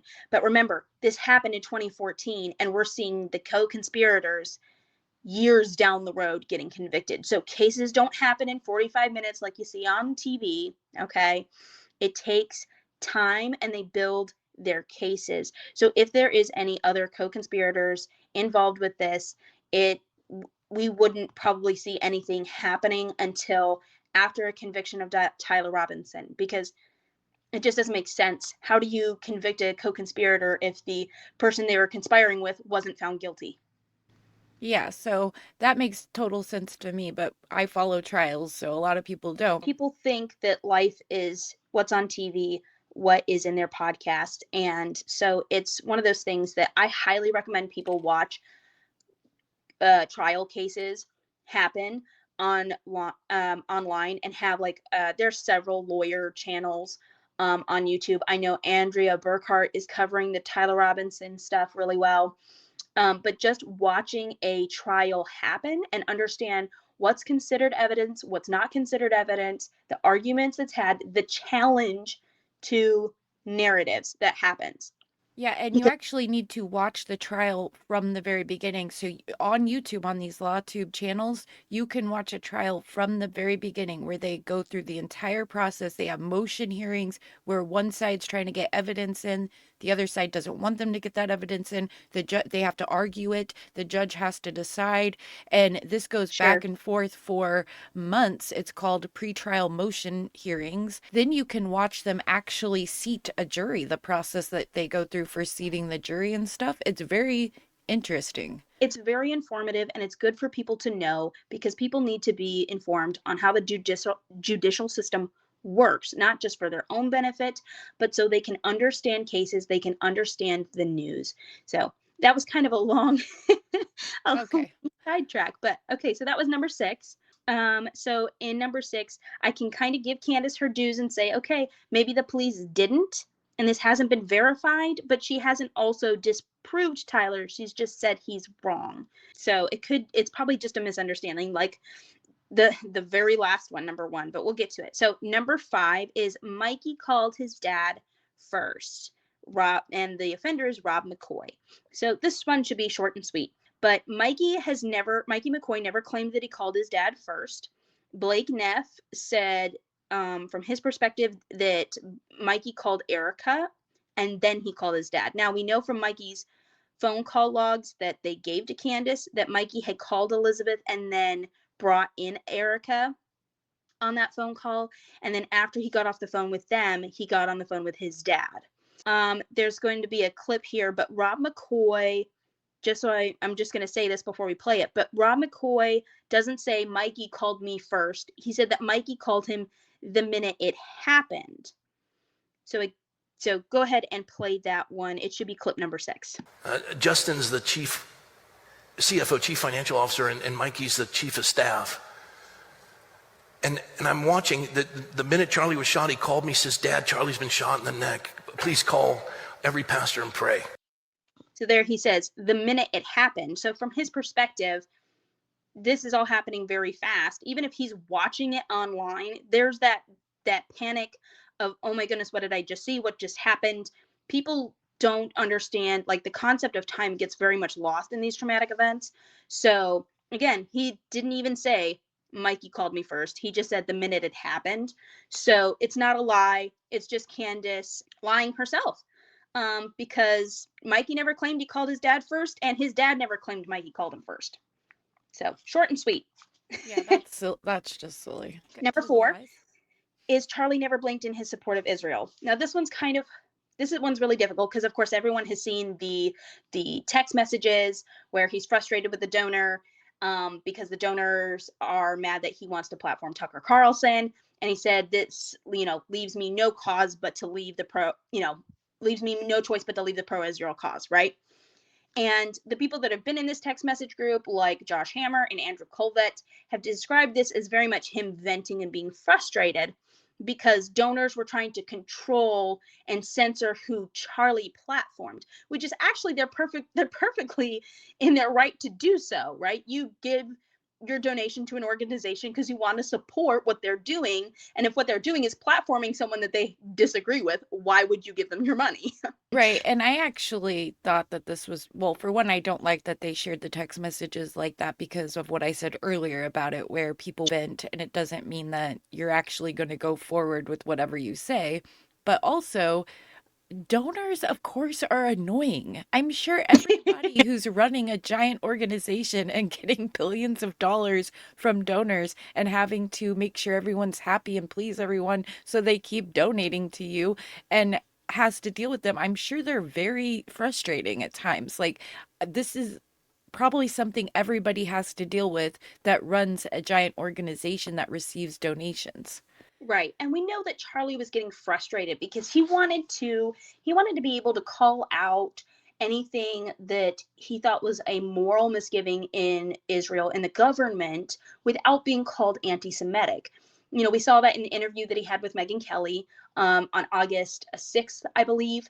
But he says there's lovely people and there's good people, but there's lovely people, and then there's people who have been calling him anti-Semitic, and he's not happy with that because we as Americans criticize our government, and we're not necessarily called anti-American for it. So if he criticizes something that maybe Bibi Netanyahu is doing, that doesn't mean he's anti-Semitic. It just means he's critical of government actions on part of Bibi Netanyahu. So it doesn't take much to get called anti-Semitic. I'm telling you right now.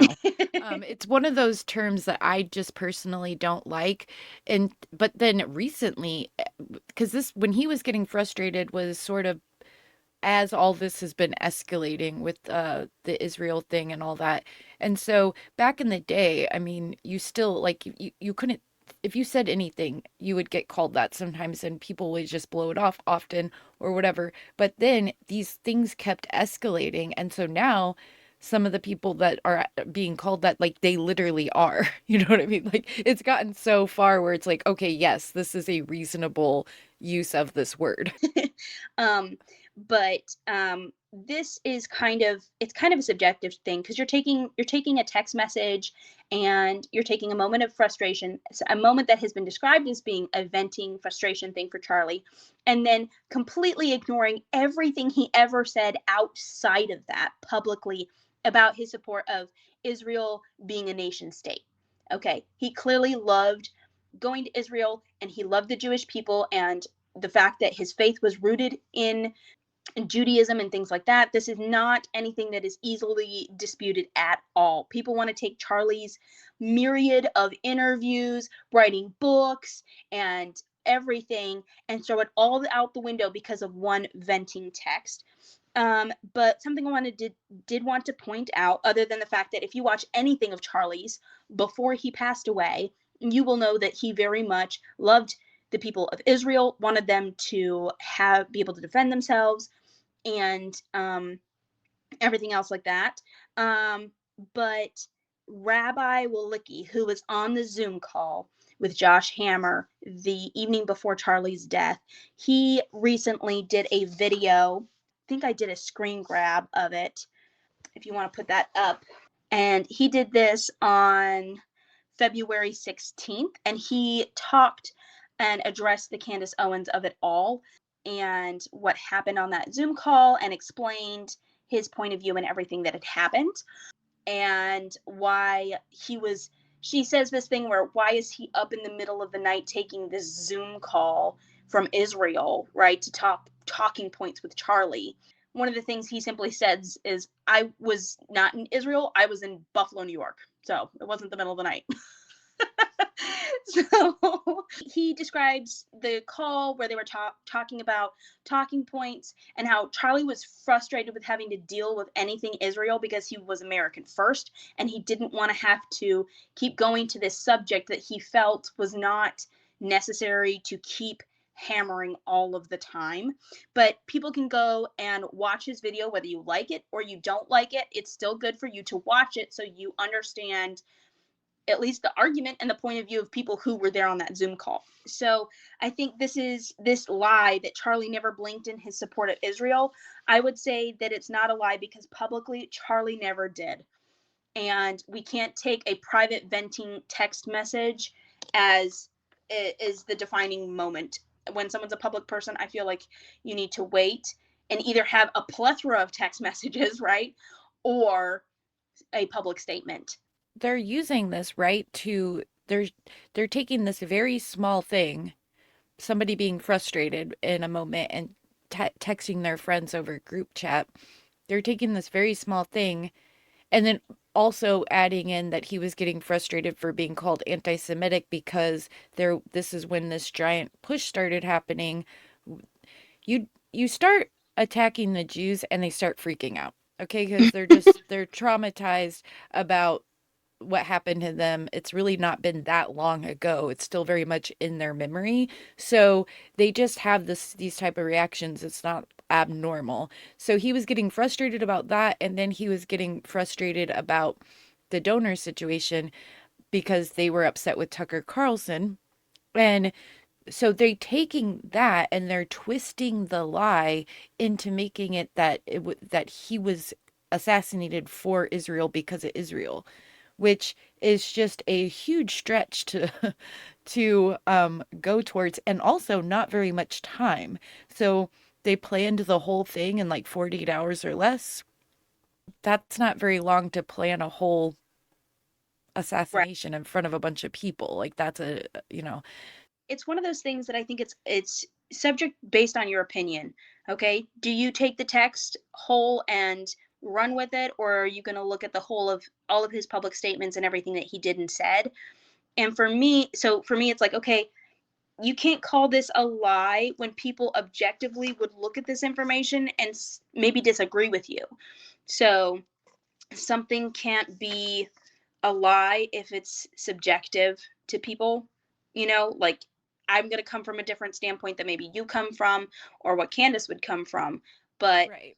we both have bits of information that would disqualify the other person's point of view. So whatever your opinions are of Israel and all of that, this is not a verified lie. So anyways, that's number 4. If we want to move on to number 3. This is so very easy. So number 3 is Charlie's neck stopped a 30-06 bullet because he ate salads and had strong bones. It's a Christian miracle. So Candace Owens debunks herself because she showed the footage of Charlie from behind, and we see that the bullet didn't go through. The other thing I hate about this is that they keep always saying Charlie's neck. There's no way Charlie's neck stopped the bullet. Well, his neck didn't stop the bullet. It was the spine. It went down into the spine. So I hate it when they say that. For me, what's frustrating is that we don't have an ME report and we do not know the full ballistics. So the makeup of the bullet matters. It's not just the size of it's the makeup of the materials that make up that round, okay? And we also don't know like how old it was. We don't know any of that. That has not been released. We just have the size, and experts are not concise on this. We see that Gary from the Paramount Tactical Dangerous Liberty podcast, he has done extensive research into just going to UVU and all of this. He's a Green Beret. He knows his ballistics, like guns are his thing. And he has had conflicting statements from both sides. People are like, oh no, he should have been blown to bits. And other people are like, no, it wouldn't have done that. And then you look at things like the MLK assassination, where the distance was much closer. It was the same round, and it ricocheted through his body the same way. And he was able to have an open casket funeral. I've made videos on this whole topic. It blows my mind because people have this like image, and even just people who say they're hunters or say they've shot guns a lot. I got a lot of hate on my video I made about this saying like, obviously you're retarded, obviously you've never shot a gun, etc., etc. And so, which is untrue. I've been shooting guns since I was a child. I grew up on a farm. And so, but they are acting like 30-06 bullets are like cannons or something. And there's actually, they were the most used caliber in 2 world wars. So we actually have tons and tons of medical literature on wounds regarding this. And also, if you just look at war footage, if you're watching a movie, even a war movie, which is going to be a little more exaggerated, and people are getting shot, their whole head isn't blowing off. They're just getting shot and like falling over off the line and stuff, like they get shot in the leg, their whole leg doesn't blow off, Right. Like it's not a mortar. It's crazy to me. Bullets do weird things, and there's going to be an expert who testifies. There's going to be a ballistics expert. We are going to understand things much better when the trial comes. I just love that in this lie, Candace Owens debunks herself, right? Charlie's neck stopped a 30-06 bullet because he ate salads and had strong bones. It's like, okay, well, I mean, he stopped it. You proved that. I don't know what the heck this lie is about. Oh, I see what you're saying, because she showed the footage of behind that she got from Terrell. Yeah, she showed the footage, and you see that the bullet did not go through. So it's like, okay, so where's the lie? I don't understand. Like, I understand they're trying to point it towards, well, it couldn't have been a 30-06 because it should have gone through. And so yada, yada, yada. But most of these people who will go on and on about a 30-06, they don't actually understand the ballistics enough to be like, okay, but how old was it? What was the actual makeup of the bullet? Okay, was it made out of paper and rocks, plastic? Like, what was it? Okay, these things matter and they play a part. Of bullets, and there's like the different grains. There's hundreds of different 30-06. It's not just one thing. Exactly. And, you know, deform when they hit and break apart when they hit and stuff. So, Right. And so it's like we can't have opinions on it when we don't have enough information. Okay. So that's number 3. It's silly. It's a hot topic. Yeah. But anyway, so number 2, this is my favorite. You ready? yeah. So number 2 was Charlie was a committed evangelical. And the culprits were Andrew Colvett and Alex Clark. So Candace Owens had said in her episode that Charlie was going through a big change, and she's saying that it was a lie that he was a committed evangelical? Yes, because he was going to mass and he was praying the rosary. She has never produced a single receipt to prove that Charlie was praying the rosary. And this is important, okay? My parents grew up Catholic. Praying the rosary is very much accepting the ideology of Catholicism, okay? And so the fact that she hasn't produced this receipt is telling to me, because going to mass does not a Catholic make you, okay? She knows this because she went to OCIA. You have to go through OCIA. There are things that you have to do to be welcomed into the church and be considered Catholic. It's not simply going to mass. Anyways, she drops this bombshell, and then when people react to it, because you can't say that about someone who's clearly been outspoken about Catholic ideology with Michael Knowles, claimed to be evangelical minutes before his death, right? I mean, and then try to tell he us had the whole TPUSA faith division. He's on stage speaking scripture quite a bit that's very evangelical sounding. I mean, he was friends with all these evangelical pastors. He was very staunchly, what's the word I want to use? He's very staunchly a grace, salvation through grace person. Yeah. And nothing that he said publicly tells me that he was becoming Catholic or agreed with Catholic ideology. The funny thing is, Candace Owens calls Alex Clark and Andrew Colvett, they perpetrated this lie that he was a committed evangelical because they agree with her. Andrew Colvett tells us and confirms that yes, he was going to mass. Okay, he agrees with Candace. Okay, now when things blew up, Candace tried to go, oh, I don't know where these rumors that he was converting were coming from. Like, I was just saying he was going to mass. Why is everyone freaking out, right? So, okay, Candace, is he not a committed evangelical? Is he not converting? But then when Andrew Colvett confirms everything you say, you go, oh, how dare you say that he's committed evangelical? It doesn't make any sense. But yeah, she does that quite often where it's almost like some sort of manipulative tactic where she gets them to agree with her but then like clarify the situation, like, well, yeah, you're right about like this, but you're not like fully right, and they'll explain it. Then she starts attacking them for, oh, why are you getting all like nervous about this? This must mean something, that's weird. Why is everyone upset, right? Right. The thing that frustrates me with her is that she'll see something morally outrageous, and when people react to it, she's like, it's a psyop. You can tell we're over the mark because people are mad. And it's like, no, you just said something stupid. Enough people pointed it out. Yeah. But okay, so there's clip number 7. If you want to go ahead and play that. Is he becoming Catholic? No. But he really loved Catholic Mass. He loved the ritual of it. He loved the beauty of old Catholic churches and the stained glass. And him and Erica would go sometimes. Yeah, well, Erica's a cradle Catholic, but she ended up kind of like me. I grew up Catholic and First Communion and went to Catholic high school, but then I ended up becoming a Christian in college through a Protestant church, through a non-denominational kind of more experience. It was actually Presbyterian, and then it was kind of non-denominational. And I think Erica kind of follows that same path. She and I share that. Also, by the way, I just want to draw attention to, she's posted a photo of her and Charlie and the kids in mass before, and somebody in the comment section said, "Oh, are you guys converting?" And she said, "No, we just like attending sometimes." So she herself had said no. Yeah, publicly. and I think Charlie, one of the things, Charlie really hated worshiping in like a gym, or some sort of kind of blank space that you just turn into church. There's no problem. He didn't have a problem. Yeah, so Andrew Colvett confirms and agrees with Candace that he was going to mass. So I don't know why she gets so mad about this.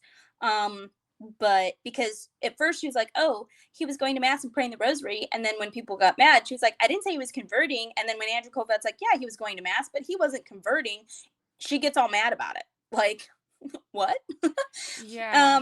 And then there's a clip number 8. Now, this is from the recent Graham Allen interview with Tracy Martin, who Tracy Martin has known Erica for 15 years. She is the mom of the young lady that Candace tried to say, well, she is an assistant. She works for tpusa, and her mom had a bad feeling about it. So her daughter stayed home, which is a complete misrepresentation. And this lady, Tracy Martin, she went on Graham Allen's show to correct the issue. But they actually talk about the Catholic thing, and that's clip number 8. Was Charlie Catholic? Was Charlie enrolled in OCIA courses and things like that? No, and it's funny because on the conversation with Candace and I, she brought up all these things, and I know it was because of my relationship with Eric, I'm sure. He was not taking classes. She said that people told her that he just liked the architecture. And so I threw myself into that because my husband's Catholic. My older daughter is Eastern Orthodox Catholic. I love going to the church to sit in it in reverence and tradition. Beautiful. Yes, that's literally, and again, it's not that deep. That's literally what it was. So he was not Catholic. He was not taking classes. He was doing none of those things, And so I think that whenever you try to, and put it in your words, claim something, again, you're hijacking the actual message of Charlie's faith and questioning where it comes from, what the foundation is. And I think Charlie was crystal clear in that. Yeah. And so to try to, again, poke holes in this and hijack this is what Candace is doing. And even in this situation, which she doesn't get to do that. Okay, so there again, we have her confirming basically everything that Andrew Colvett was saying. And again, I still don't know why she's so mad about this because they just confirmed what she told us. So it's just one of those things that she's trying to make it into a lie when it's not. And she's trying to villainize people when there's nothing to villainize. It's crazy. I don't also understand what the point is. Like, what is Candace trying to prove with this story? Like, why does she want him? Like, what does any of it have to do with anything? Because evangelical churches and Protestants tend to lean heavier on being supportive of Israel than the Catholic Church does. Okay. At least people say this. Now, I hear conflicting things. You have Candace, and then you have Carrie, what's her face on X. I don't know why people are giving her the time of day, but who are like, Catholics don't subscribe to this belief of Zionism and yada, yada, yada, all this stuff. Okay. But Protestants tend to be more pro-Israel, not just Protestants, but evangelicals. So if she can say, Charlie was leaving the pro-Israel cause, Charlie was becoming Catholic, all of this stuff, it's just a little bit more away from something that she herself hates. A narrative she's spinning. That's how it fits. That's how that part fits into the narrative she's spinning. I have a hard time following it. I'm always like, what does this even mean? She will not outright say this, but people, I can't think of who it was that said it, but they said it perfectly, where Candace will walk people up to a thought, but not say the last part that puts the puzzle piece all together. And people aren't stupid. People can put in the piece. They can get the implication. They understand the insinuation. So she can say things like, well, I wasn't going after Erica Kirk, but then says things like, tpusa, it was kind of like a regicide where you get rid of the king and replace it with a new one. And it's like, okay, well, if they got rid of Charlie and they replaced Charlie with Erica, what is that supposed to mean? Like, Yeah. people can put 2 and 2 together. So she will go, she'll do these insinuating things, then all these crazy people run with it, then she takes what they ran with and brings it in like it's fact. Yep. So the last one is number 1. The amazing, heroic, magnificent Mikey McCoy had blood all over him. The perpetrator, the offender, is his dad. And that should be the last video, and that should explain everything. Why? Like, there's so many accusations out there against so many people. Even one of them are like a sermon that my dad gave where he said that I had blood on me. And for the record, like, he gave that sermon. I called my dad moments after everything happened, and I was screaming. I was listening to that call, and Blake was next to me. I was screaming on the phone. I said Charlie was shot in the neck, and he had blood all over him. He said, and I think he said there was a lot of blood. And I said, you need to call every pastor and pray for a miracle. And he thought, for some reason, that I said I had blood on me. So that's it. Rob McCoy, his dad, misunderstood what Mikey was saying in a moment of panic and trauma, and he thought that Mikey had gotten blood all over him.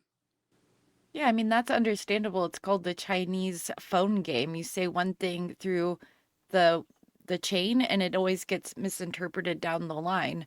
So there's nothing odd about that at all. Right, but Candace... This is number 1? This is the number 1 lie. Right. It's the most ridiculous thing. It's like, it could have been a person, like, before Mikey came out and said this, I was like, I have no idea why Mikey McCoy would have blood on him. I don't know if he would have been allowed to clean the car. I don't know how he would have gotten blood on him. So at the time when I first did a series on TikTok going over the tpusa lies, I was like, I don't know why this is the way that it is, because clearly Mikey wasn't close enough to have gotten blood on him. But why his dad thinks that, I don't know. It's probably a miscommunication between, dad and son or whatever. And lo and behold, it's a miscommunication in a high stress situation over a phone call. So and also, this was during the time. The reason why poor Mikey McCoy and Rob McCoy are on here so much is because this was during the time, because this Candace thing has been going on for months and months now.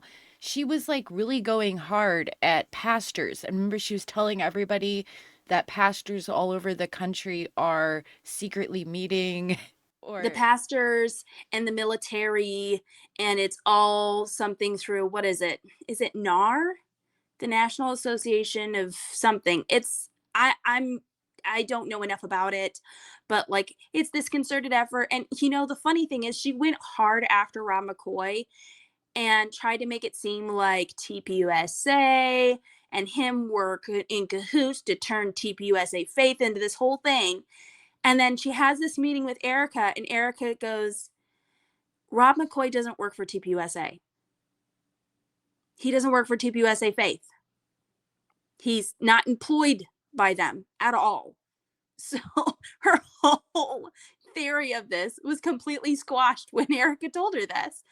And she'd had an episode where she's like, well, you see that he sells his home and moves to Arizona to be near tpusa. And it's like, yeah, bro moved to where his son lived with his wife. He's probably expecting grandbabies soon. That's probably why he moved. Yeah. Yeah. It's probably a totally reasonable explanation. It's the whole regular life doesn't exist for this woman. She know everything that's just normal people do all the time, and she turns it into some horrid thing. Either she doesn't know, or she's just mean and nasty all the time and takes normal things and makes it insidious every time. She makes the giant leap every time. Or she literally has no idea what normal human behavior is. Because, okay, listen, the whole Far and Mofar, the Erica called her father's father her mother's father, right? That didn't make any sense, right? Where she's saying like she should be called that a person sent in a tip saying she should be calling him Far and not Mofar. Yes, exactly. Because Mofar is my mother's father, and Farfar would be my father's father, right? But in this case, because it was her dad's dad, right? She should be saying Farfar, but in her Instagram post or whatever, she said Mofar. I just looked at it. I was like, this is the dumbest thing ever. I was like, you know what? I bet, and I hadn't even paid attention to the genealogy part of this episode because I was like, this is just cracked. But I went to Grok and I was like, Grok, does Kent Franzve have siblings? And Grok's like, yeah. And I was like, does he only have sisters? And Grok's like, yes, he only has sisters. And I was like, okay, cool. It's like, do you know if Erica Kirk's the youngest grandchild on her father's side? And Grok is like, based on obituary listings, it looks like she's listed as like the youngest grandchild. Right? So in my brain, I go, okay, so Erica Kirk goes to hang out with her little cousins, right? That are all older than her, all established. And they all call their mother's father Mofar. So little Erica goes with her cousins and calls her Farfar Mofar. All the other grandkids, what you're saying is all the other grandkids are calling him Mofar. So then she's going to call him Mofar as well, because that's sort of what kids do. Because, for example, my great grandmother was called Grandma D because they couldn't say her what everybody wanted. The first grandchild, they wanted him to call her Grandma B, and then he couldn't. It sounded like D. So even though D isn't associated with her first or last name, we all the way down the line, and to me and my younger siblings, all call her Grandma D. Right, exactly. So it's exactly that. I said, okay, this is probably what it is. This is probably exactly what it is. This makes sense. Like, my children are really close with their cousins. When they go and hang out and go to the birthday party at their cousin's grandparents' house, right, that aren't a blood relation to us, they refer to their cousin's grandparents as their grandparent name because that's how they know them, right? But that's not their grandparents. That's just how they associate them, okay? So it was very interesting because Lisa Knows tagged me in a TikTok of a Candace Mommy Sleuth who did a video. She had been doing genealogy research on Kent Franzve and apparently got a hold of Carla Solomon. So Carla Solomon is Erica Kirk's aunt on her dad's side. And Carla told her that this was the exact reason why Erica called him her Mofar. That all the cousins are older, and because it was their mother's father, because only sisters, right? That Erica just went along with the older cousins. And the funny thing is that this person who is trying to be a mommy sleuth for Candace actually ended up making her look stupid because she proved that Candace took the wildest leap she could have, and instead of assuming the most normal one, and she has since deleted that video. Oh, wow. So it's just it's just things like that. The Candace, instead of like looking at it logically, she goes, actually, you know what this means? This means Erica could be one of her aunt's children instead. It's just like, are you nuts? What is wrong with you? I just want it to be on the record in case I'm ever smeared in the future by somebody crazy like Candace that I call my grandpa Paul. Listen, I joked because I had done 2 TikTok lives last week because I expected the Erica Kirk series to be like hardcore, right? But it's been a dud. It's been so embarrassing. But I was live and I was telling the people that were in my live, I was like, listen, I'm from West Virginia. We got people out here called meep meep and poop poop, okay? Grandparents will let their grandchildren call them anything. Oh yeah, I mean it gets, especially in the Appalachia, it's right. You never know what's gonna come out. So that's just, yeah, it has been a dud. I mean, good conspiracies usually have some elements of truth to them. And unfortunately, Candace has like nothing. She just has like vibes, and she takes something normal and then jumps across the pond and, makes it like salacious. It's crazy, but I know people, though, in my life that were perfectly normal and would normally never attack anyone or be this hateful like this, that have jumped all on board with this whole Candace thing and smearing thing. They're like, I'm like, what are you talking about? Like, what has Erica ever done to anybody? And they're like, what do you mean? Like, are you not seeing like what Candace is saying, where she's saying she's coming out in sparkly outfits and she's, you know, not talking about hats? And I'm like, what does that have to do with anything? Like, what? Candace, Erica has been put in this position where she's damned if she does, damned if she doesn't. Okay. It's just like today. I just watched a small portion where Candace was talking and ranting about how you're bringing your kids into the office. That's not the environment they're supposed to be in. And it's like, okay, but like 5 seconds ago, you're all like, where are her kids? Why doesn't she have her kids? It's like, okay, should she have her kids or not? Like, oh yeah, and yeah. I could also make arguments that, okay, actually, for time immemorial, parents took their kids to work because we didn't have daycares. Okay. So it's just ridiculous.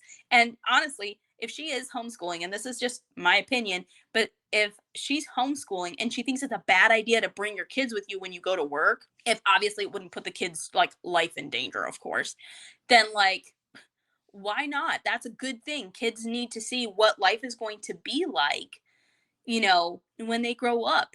I'm sure they have a whole area where they've like set aside for them, where they've got probably crayons and toys. Right. And, They like, probably stuff like have that. like an in-house daycare, if I had to guess. Like Charlie Kirk can't be like so pro-child and then, not expect to have some sort of accommodation for his employees who he wants to go and have a bunch of kids.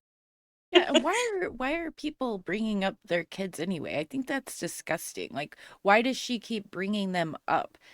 People were saying something about that she didn't even have her kids, that they were taken away. That Project Constitution said her kids with fact, like he said this with fact, not like, oh, we think this might be. He was like, no, she factually had her kids taken away by Charlie's parents because they were living in squalor and she left them alone. Right. I've heard that. And I even had a sibling who thought that. And I was like, no, that none of that is true. Yeah. And it's like, that's not even how family courts do not work that fast, especially somebody like Erica who has money to pay for a family lawyer, which are very expensive. But also she would have money to pay for a housemaid and things like that. Like, right. But there's no way in heck, like, because they were saying this very shortly after Charlie died, there's no way in heck that family court would move that. Charlie's parents wouldn't be able to get custody of his kids that fast like that, right, if at all possible, which is already very slim. And it would have been in like the actual news. It wouldn't be coming from like someone's ex account and like their YouTube account. So okay, well, it was so nice having you. I'm glad we were able to go over that list that was put out of the 10 main lies with Turning Point USA that Candace has pulled out of thin air. And thanks for breaking it down and explaining it all to us. Sure. And stopping by. Yeah, no problem. And thank you for wanting to have me on. Listen, I just have a TikTok, and so I'm not some great investigator or any journalist. I've just been tracking this stuff long enough, and I just am using common sense. So if I do have something wrong or there is a correction, you know where to find me. I'm not opposed to being corrected, but that's just the information that I have and my perspective on those situations. So I'm not really a journalist either. I'm just calling myself that in the hopes that I will become one.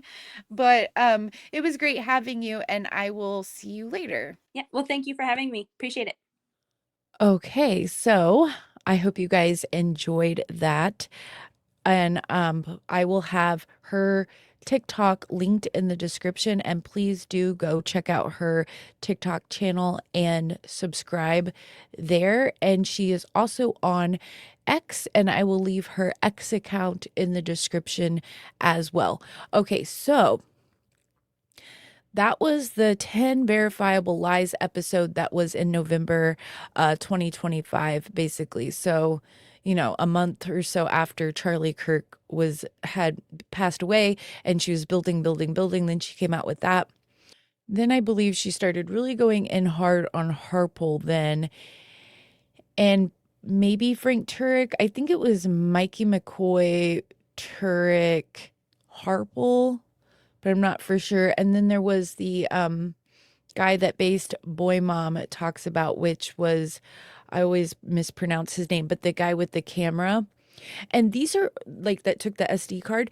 These are all people that had their lives seriously affected from what she was doing. And then when she was calling out the maroon shirts, remember the bees, so much has happened. It's so hard to remember all this stuff, but remember the bees and the maroon shirts and how she wanted people to find who these people were. And so she was weaponizing people against ordinary people who have no money for security or the ability. They're just normal people that were either in the crowd or like the guy who was filming. So there was a guy that was filming, and he was hired just to take, photography, and he had one of those big cameras, and she and her followers started questioning him and put his life in danger, and he couldn't get work, and he had to move. Okay, so this stuff has really, really affected people very negatively. Her just accusing random people constantly. So it was really her building up this whole narrative to start putting suspicion on Turning Point USA, the security, his friends like Frank Turek, and the people who worked at his company, and all leading up basically to Erica Kirk. But before we get to that, because we're not going to get deep into that topic this episode, let's go see, because it was very shortly after after this bit that we've just been talking about, that she gets the cease and desist letter from them that she turns into content for her show. I'm Nick Brooks, a California attorney. Today we're looking at Candace Owens, Turning Point USA, and a cease and desist letter tied to a non-disparagement clause in her speaking contract. Let's talk about what the letter actually does legally and what it does not. Everything I'm saying in this recording is based on public statements and reporting. Also, I've reviewed the transcripts from episodes 292, 294, and 295 of Candace's recent podcast. I'm not claiming to know what really happened inside tpusa.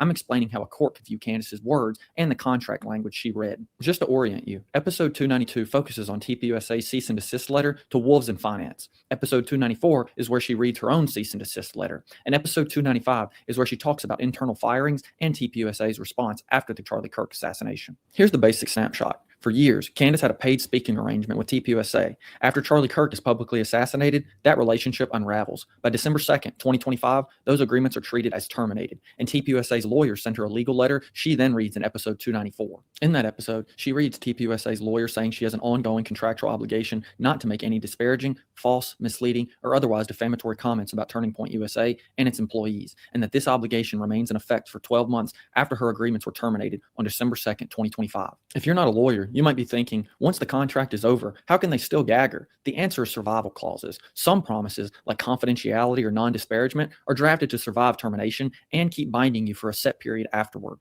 Candace does not really claim that this was invented after the fact. She tells her audience that in a contract, December 2nd, 2025. Does anybody remember anything after that happening that was significant? Because behind the scenes, they must have terminated any kind of working arrangement they had with her left. like this, there's usually standard NDA language, and she says her lawyer pointed out, technically, you do have a non-disparagement clause for 12 months since the contract was officially terminated. She's acknowledging that obligation exists. She's questioning whether it should be enforced now. From tpusa's side, there are two very different levers they could pull. One is contract. Did she breach a non-disparagement promise she was paid to make? The other is defamation. Did she publish false statements of fact that harm tpusa or specific individuals? Those claims overlap in facts, but not in elements. For defamation, truth is a complete defense and opinion can be protected, especially on matters of public concern. For contract, it's harsher. If you sign a broad non-disparagement clause, even a true harsh criticism can be a breach if it's disparaging and within scope. In the letter, Candace reads, tpusa's lawyer says her statements are causing substantial ongoing harm. The lawyer points to what she herself has called a flood of allegations against people at tpusa, Turning Point Action, and staff connected to the Charlie Kirk show,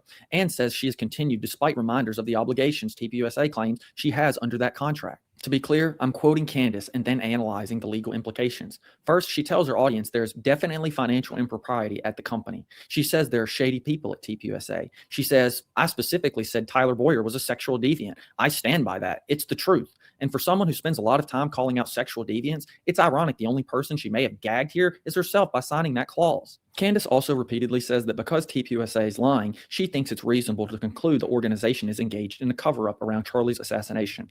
Under the contract language she read, that kind of accusation is plainly disparaging, and it directly hits the assassination-related restrictions tpusa's lawyer highlighted. Under the contract language, those are clearly disparaging comments about covered people and programs. Under defamation, the questions are different. Are these specific, provably false factual allegations, or are they opinion and rhetoric based on disclosed facts? The same sentence can have very different consequences in each lane. In terms of timing, the letter describes an ongoing contractual obligation, and then says that obligation remains in effect for 12 months after her agreement's term, which tpusa says ended December 2nd, 2025.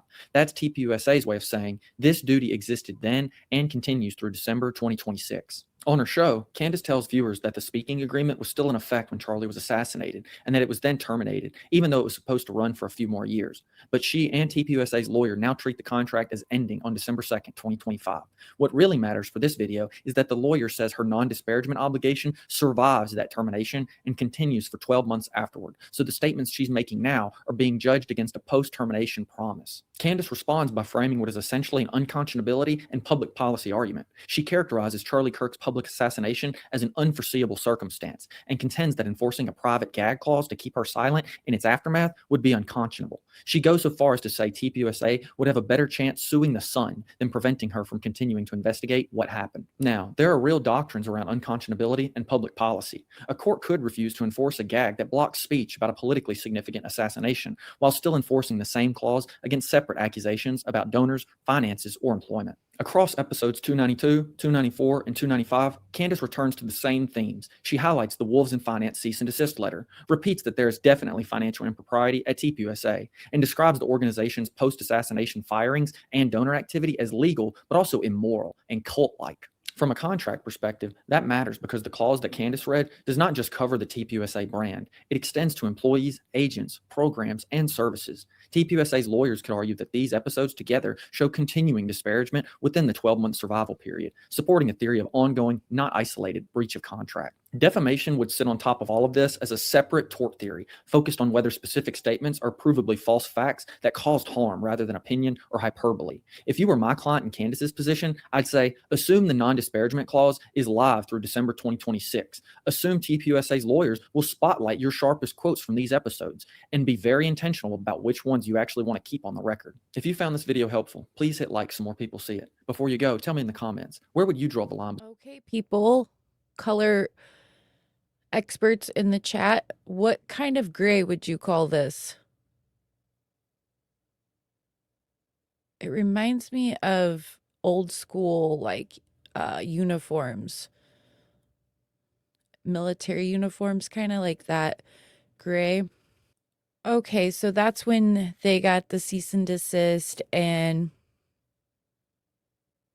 she turned it into content because that's what she does. And any YouTuber that you send a cease and desist is going to do that, honestly.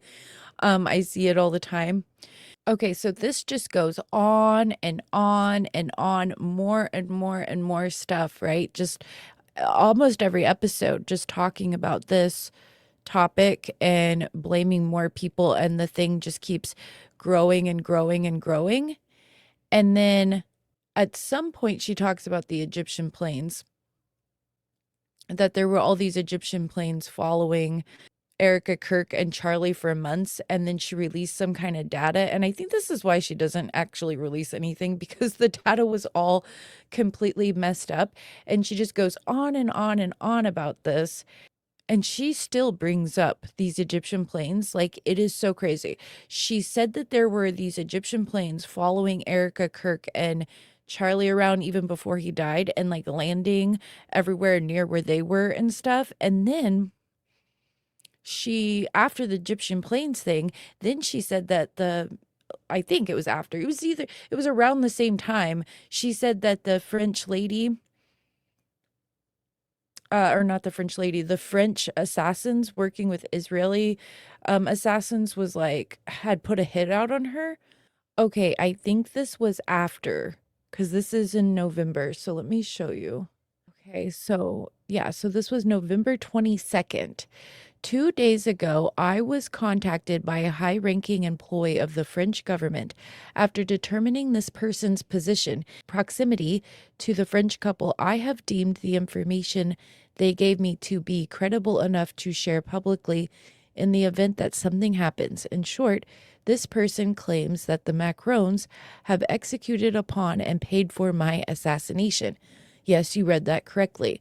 More specifically, that the green light was given to a small team in National Gendarmerie, I don't know if I'm saying that right, intervention group. I am told there is one Israeli that is on this assassination squad, and plans were formalized. Again, this person provided concrete proof that they were well placed within the French government apparatus. Further to this point, this person claims that Charlie Kirk's assassin trained with the French Legion 13th Brigade with multi-state involvement. Journalist Xavier Poussard's life is also at risk. This is deadly serious. The head of state of France apparently wants us both dead and has authorized professional hit units to carry this out. I ask that every person retweet and share this. I do not know who in the American government can be trusted, since this source claims our leaders are aware, but I have more specific information, which is definitely but I have more specific information, guys, which is definitely verifiable. Okay, just so you know, it's definitely verifiable. I can't. Should they care to reach out to me, to the brave official in France who did this because they were so moved by the evil of Charlie's public execution to risk their own life. May God bless you truly. Let all be revealed. You guys, this is wild. This is crazy nonsense. Like this, I remember reading this, and I was in my kitchen, like cooking dinner, and I read that and I was like, what? What does this mean? I was like, oh my gosh. Anyway, but then we never heard about it again. It completely, no one ever talked about this again at all. And then it upset Kanoa the Great so much that he made this video. Candace, what happened to the Egyptian planes? You spent 3 months talking about the planes, October, November, December. You dedicated 21 episodes to telling us about the planes. You said it was the key to solving Charlie Kirk's murder. 21 episodes about the Egyptian planes. And they mentioned it again in that ridiculous interview she did with that ridiculous Elizabeth Lane person.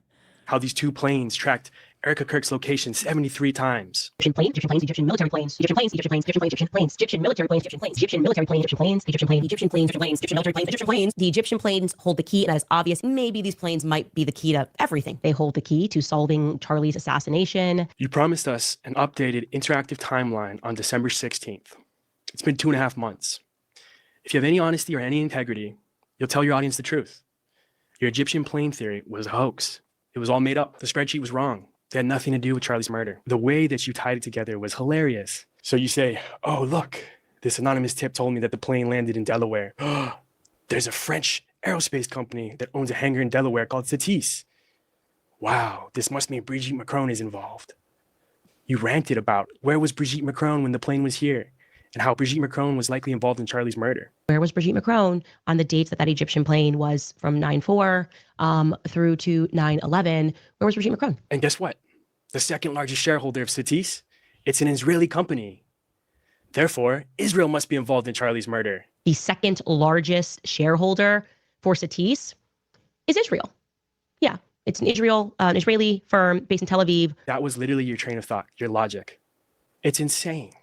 You cited an anonymous tip from a Fed and said, oh, the planes landed in Delaware and a VIP got off. And he was taken to a federal building that housed Secret Service, the FBI, and the Department of Homeland Security. Then you ranted about how the US government was involved in Charlie's murder, how the FBI and Kash Patel were covering up Charlie's murder, how tpusa betrayed Charlie and his own friends betrayed him, all because of those Egyptian planes. And you told us the US government's panicking about the Egyptian planes. tpusa is trying to censor the story about the Egyptian planes. You told us this.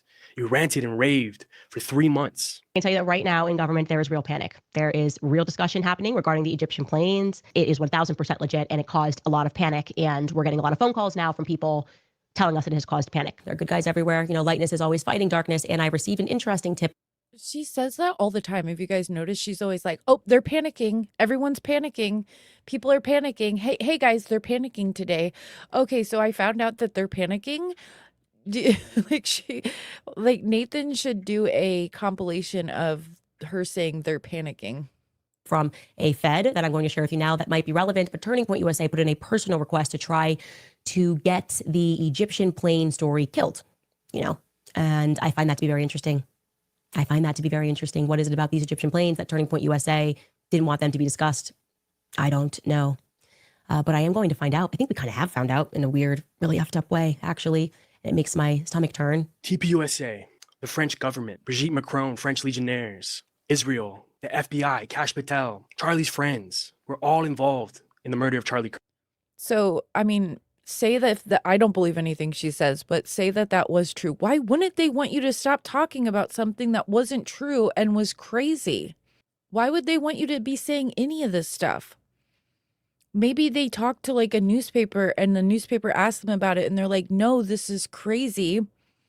What she's saying is like literally insane. Please don't feed into it. And then Candace hears that and then she's like, oh, they tried to shut down the story about the Egyptian planes. Do you see what I mean? This is what she does. If somebody was saying something wildly and crazy about me and then somebody called me to ask me about it, I'd be like, no, that's not true. That's literally insane. Please don't say don't talk about that about me because that doesn't have anything to do with me. Please don't put me into a situation that I have nothing to do with, right? Kirk, based on these Egyptian planes. Secret Service, the FBI, the DEA being involved. Why this plane, the quote unquote Egyptian plane? I just want to know why, Charlie. I want to know why the decision was made to murder Charlie Kirk. A decision that very clearly had to be approved by Charlie's friends. Then your story was debunked. Your spreadsheet was wrong. You got the plane locations wrong. I bought Flight Radar 24. I bought Flight Aware. I went through every line on your spreadsheet. You got it all wrong. The story went viral. You briefly admitted there was something misleading about your spreadsheet, and you said you're going to redo it. And within a week, you'd share an interactive, updated timeline on the Egyptian planes. That was 2.5 months ago. Where's the timeline? Where's the update? You got all these big YouTubers and ex-creators to share all this content about the Egyptian planes, staking their reputations, their credibility on your theory of Egyptian planes, telling the world as an alternative media source that the Egyptian planes are the key to Charlie's murder. Then you stopped talking about it. What happened? No updates? No honesty? No integrity? Can't tell your audience the truth? The whole thing was a hoax. You say the planes are tracking Erica. They're flying over a goat farm in Egypt.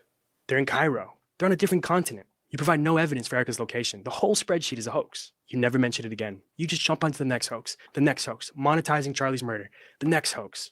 A child's logic. Oh, there's a French aerospace company at the Delaware hangar. Must mean Brigitte Macron's involved in Charlie's murder. Oh, the French company, one of its shareholders is from Israel. Therefore, Israel's involved.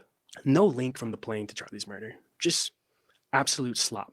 Oh my gosh, you guys, do you remember when she didn't know who DuPont was?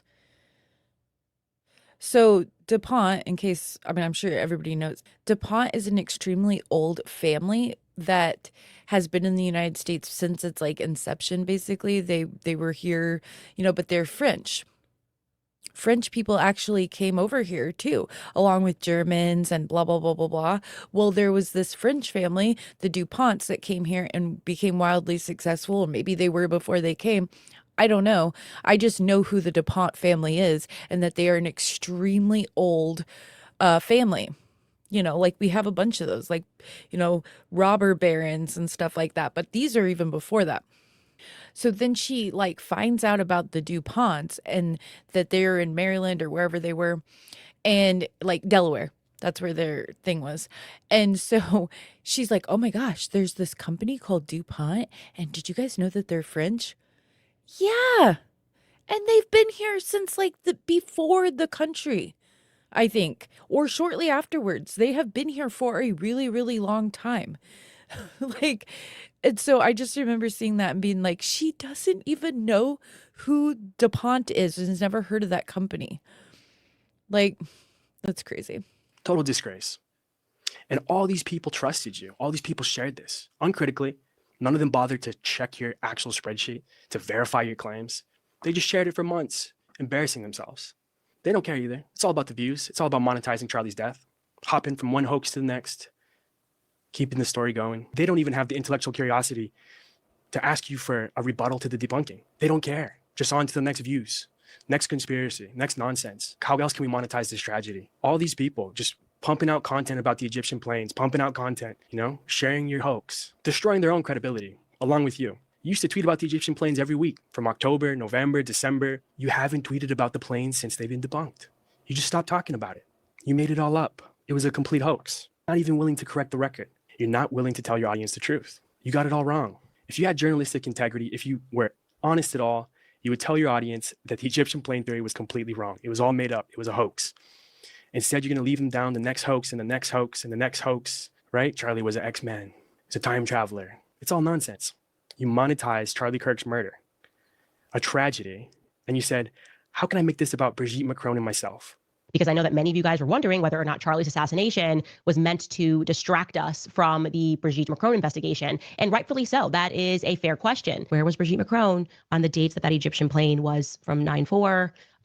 Okay, so once again, she thinks that somebody would murder Charlie Kirk, assassinate him in public, like we all saw, because of her investigation into Brigitte Macron.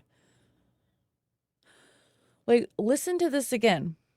Meant to distract us from the Brigitte Macron investigation. And rightfully so. That is a fair question. Where was Brigitte Macron on the dates that Egyptian plane was from 9/4? It is a fair question to ask, did Charlie Kirk get publicly assassinated because you were investigating Brigitte Macron? That's a fair question. This is what I mean, that she has delusions of grandeur. Possibly. Because this is just wild to me, that you would think to think that that's even a plausible and reasonable, logical thing to state or say or think is literally wild to me. Through to 9/11, where was Brigitte Macron? And look at you go. You're just dancing on Charlie Kirk's grave while you monetize his murder. Laughing to the bank as you brag about the #1 podcast in the world. Bragging about how it's been a hell of a year, the year Charlie was murdered. And you're so ecstatic about all the money you're making from your podcast as you monetize these lies, sending all these people down these wild goose chases and baselessly slandering the people Charlie loved most. His wife, who he left behind, his best friends, all the people he built tpusa with, his organization, tpusa, that Charlie dedicated his life to. Just endless, vile slander. I've never seen anything like it. It's absolutely disgusting. You should be held accountable. You should fess up to the fact that you've been wrong about all of this. And it's no coincidence that the people who support you the most. Okay, I have never seen anything like this before in my life. And I've been a conspiracy theorist my entire life. I've never seen people behave this way, to this level, to this scale, and just the amount of like lying. I know people lie, and even in the conspiracy world, they'll lie. But it's not like lie on top of lie on top of lie on top of lie. Like every day you're just feeding in like a new lie that like they didn't prove, or like, like normally a good conspiracy theory has some like meat to it, right? And you can like go down a rabbit hole 4 months on like one topic, right? And maybe it's not true, maybe it is, but there's like, you know what I mean? Like a bunch of, this is like new thing, new thing, new thing, new thing, new thing, and then more and more lies, and then all these people spreading it. I've never seen anything like this to this scale before ever. It's wild. All hated Charlie Kirk while he was alive. Look at all of their previous posts about him. They all hated Charlie. This And now is they all true. perfectly align with you. You never actually tied those Egyptian planes to the crime. There isn't one single documented link between those planes and the shooting of Charlie Kirk. Not one. Instead, you built a fantasy. You constructed a narrative that Israel, France, and Brigitte Macron were involved in a murder because these planes, which again have zero connection to the crime, landed in Utah and Delaware. Your smoking gun is that a French plane company does maintenance at the Delaware airport, and one of their shareholders happens to be an Israeli company. That kind of logical leap wouldn't hold up in a fourth grade debate, yet you're passing it off as a serious murder investigation. This is the classic schizophrenic meme logic of a crazy person connecting red strings on a chalkboard. Just because a plane lands in Delaware where a French company operates doesn't mean that Brigitte Macron was involved in Charlie's murder. If those planes were truly the key to everything, as you shouted for 3 months, there should be a direct traceable chain of evidence connecting those planes to the crime scene, but there isn't. There's only a chain of associations linking the planes to the two topics you were already obsessed with before Charlie died, Israel and Brigitte Macron. You didn't follow the evidence to a conclusion. You constructed a narrative to reach your favorite topics. Each step was a childlike leap of logic to stack associations into a story. And we know you know it's a story because of what happened next. You promised an update on December 16th, an interactive timeline to correct your self-described misleading claims, and then you went completely silent. That silence is the smoking gun. Your investigation isn't a legitimate pursuit of truth. You realize your spreadsheet was wrong, but instead of admitting it, you just move the goalpost. You have to, because if you tell the truth, your data fell apart, your credibility and your views collapse. You aren't willing to be honest with your audience because the truth doesn't support your paycheck. The integrity test became very simple. You either correct the record or you abandon the claim. You chose a third option, the intellectually dishonest route. You let the theory silently disappear, hoping no one would notice that you're pivoting to the next hoax. You spent 3 months tying these Egyptian planes to Charlie's murder. Then you stopped talking about it when your spreadsheet fell apart. True integrity would require a public retraction that matches the volume of the original accusation. Instead, those planes were the key to solving Charlie's murder in October, November, and December. But they weren't worth a single tweet or update in January or February. You're not investigating a murder. You're squeezing Charlie's murder for views until the juice runs dry. And then you're moving on to the next squeeze. It's obvious, it's transparent, it's dishonest, and it's a disgrace to Charlie's memory. And the craziest part, the one person you've exonerated from the beginning, from the very start, you blame the US military for killing Charlie Kirk, French legionnaires, Egyptian planes. You blame Kash Patel, the US government, FBI, the Trump administration. You blame all these people for murdering Charlie Kirk. tpusa, his own loved ones, his own widow.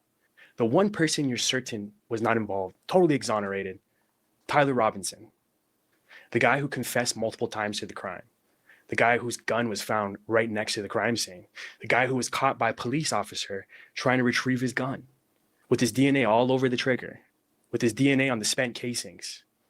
The guy whose own parents turned him in for murdering Charlie Kirk. And that's the one guy since day one who you're 100% certain is innocent.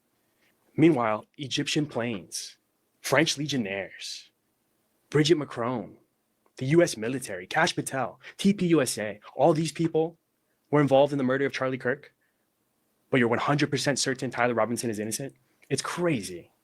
Totally disconnected from reality and absolutely disgusting, just dancing on Charlie Kirk's grave as you monetize his murder. I've never seen anything like it in my life. Honestly, it's been some of the most vile, demonic shit I've ever seen in my life.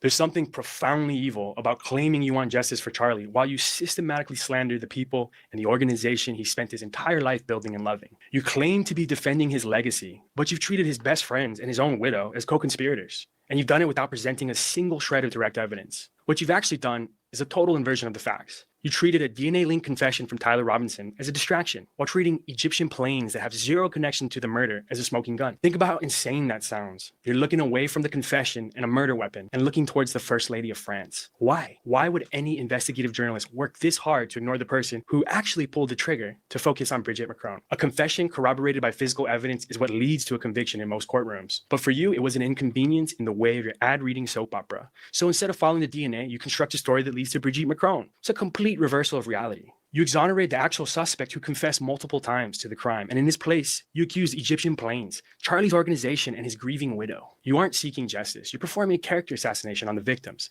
while providing cover for the killer. It's the ultimate betrayal of everything Charlie Kirk stood for. And to do it under the guise of searching for the truth is a total disgrace. So he did a great job with that video, just a great video. But this is even icing on the cake after this video where he breaks everything down and how she's completely ignoring that Tyler Robinson could be the killer. He's the one where all the evidence that we've been shown points to, but she completely ignores all of that.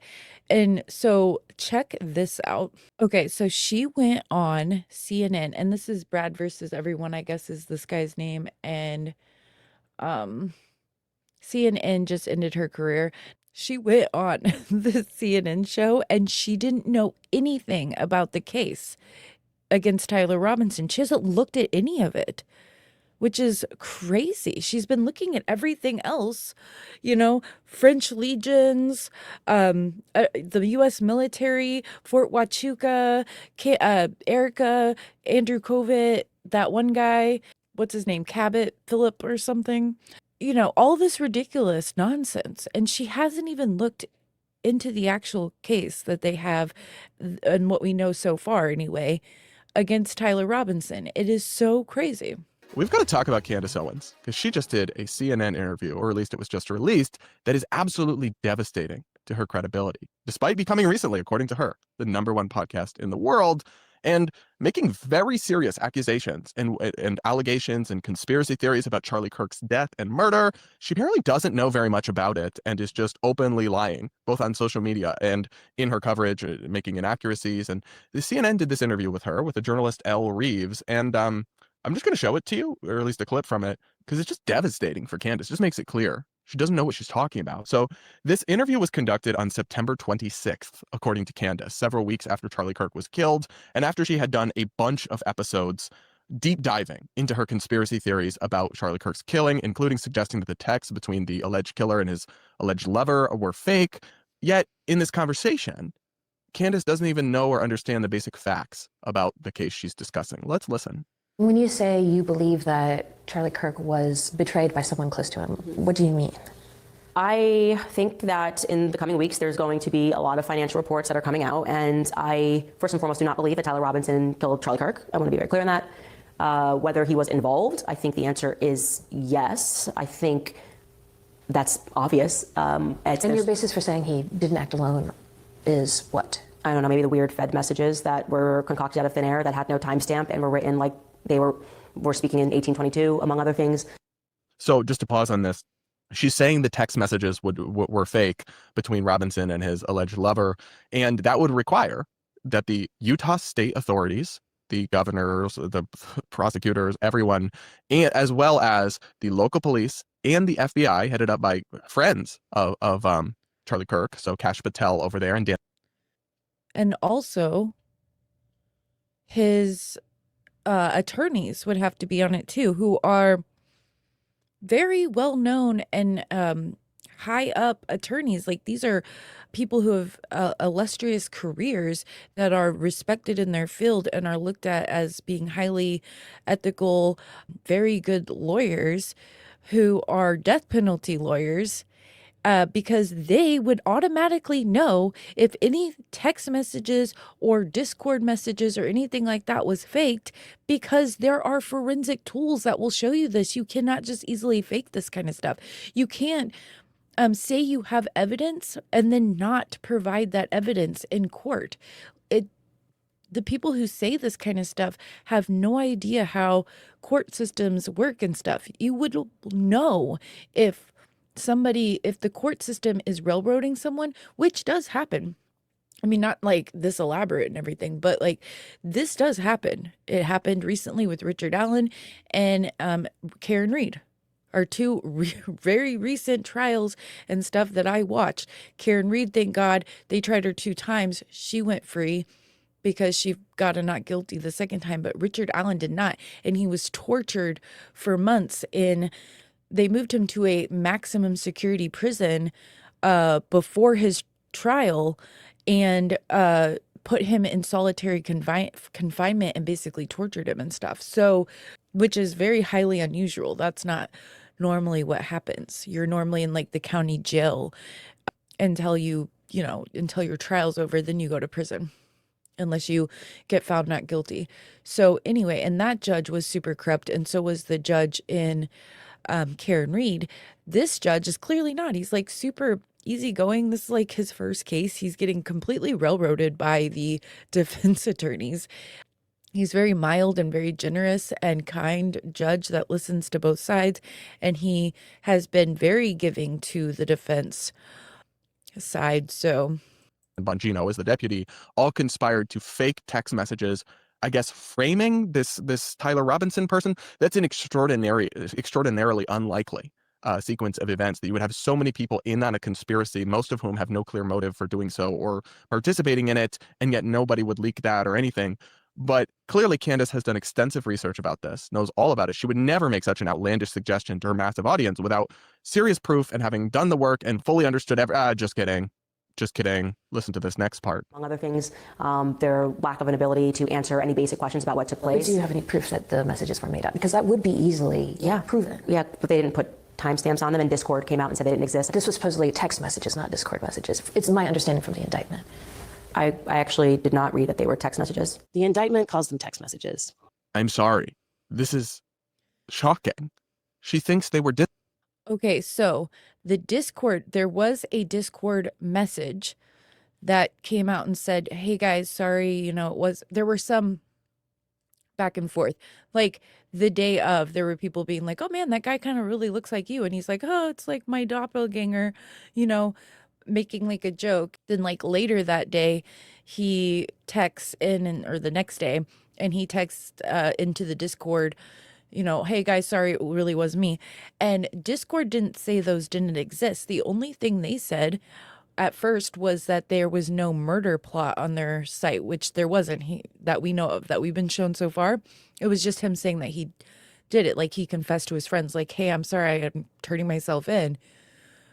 Discord then came out again and confirmed that he had an account, and there were messages where he confessed.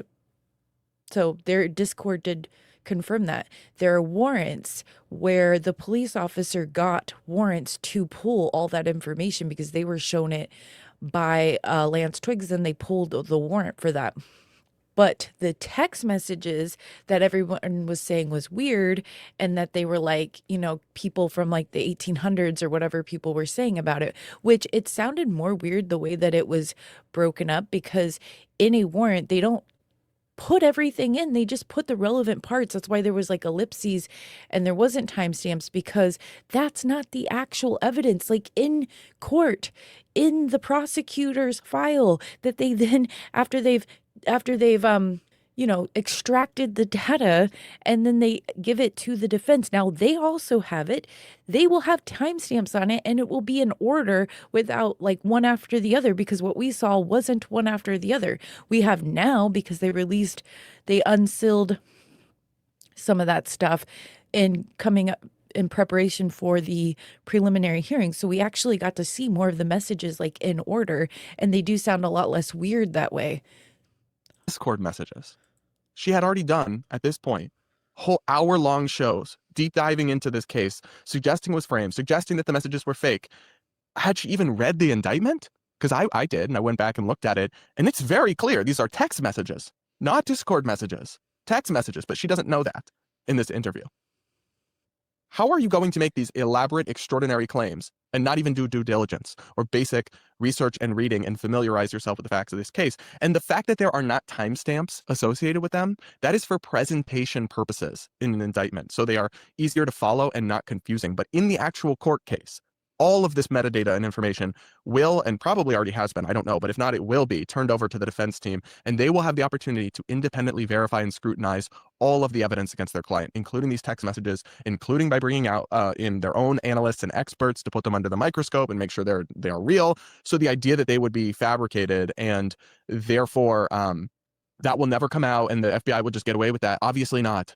You can't just do that and then present him in court and have that not come out and not be revealed.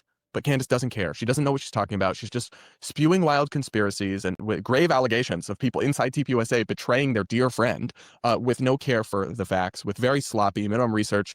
And fundamentally, she just does this because it feels. It's all about how it just feels. It feels fake and gay is what she always says, which is so wild. But it's just a vibe to her. And I'm sorry, but when we're talking about life and death and we're talking about accusing people of serious crimes against their loved ones, you got to have a little bit more than vibes to go off of. And you have to do your frickin' research. And she clearly hasn't and hadn't even weeks after Charlie's death and after she had done so many videos already to her millions and millions and millions of viewers and listeners across the world. Yikes, major yikes. Let's listen to the rest of this clip.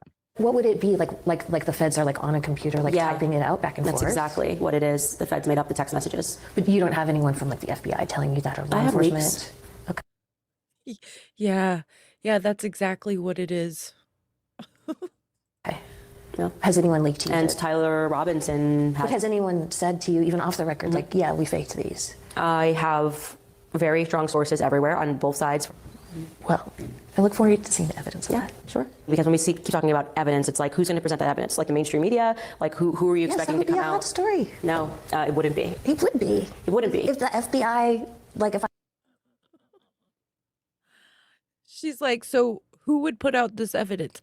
I don't know, Candace. You, because you're saying this is what's happening, right? She's saying this is what's happening, right?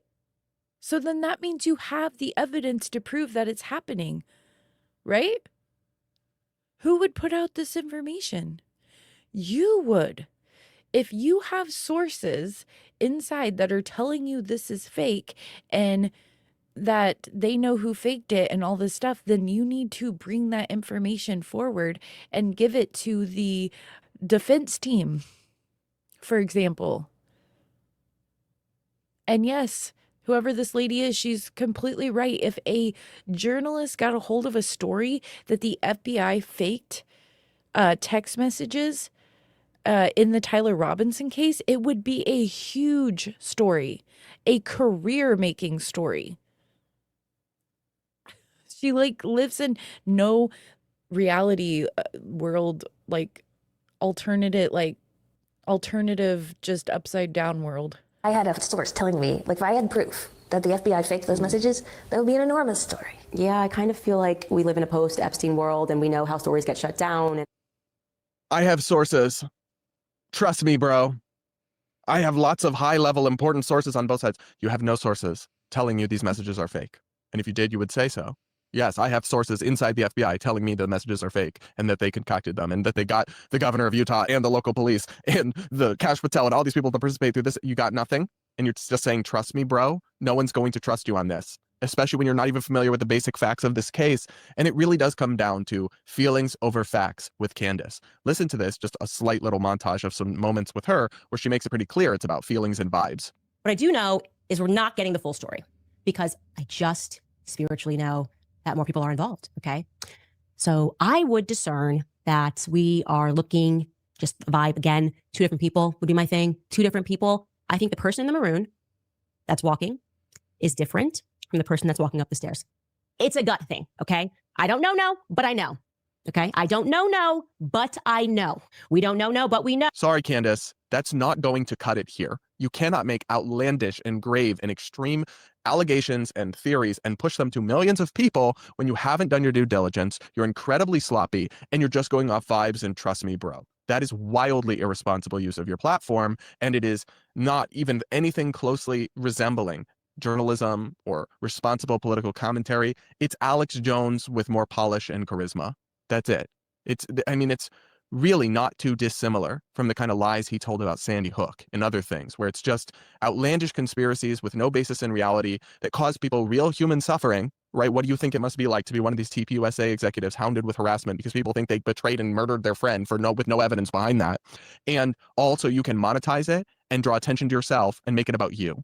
It's really sickening stuff. But of course, Candace is the real victim here. And CNN did her dirty, except they didn't at all. And she's lying again. Let's look at this. So Candace tweeted after this dispute that, quote, My CNN interview was booked before Charlie died, and it was related to my book launch. That's true. We kept the interview, which took place about 20 days after he had passed, and we told them in writing multiple times that I wanted no questions about Charlie. Despite this, CNN was CNN and violated our request and asked about him once cameras were rolling. So a couple things here.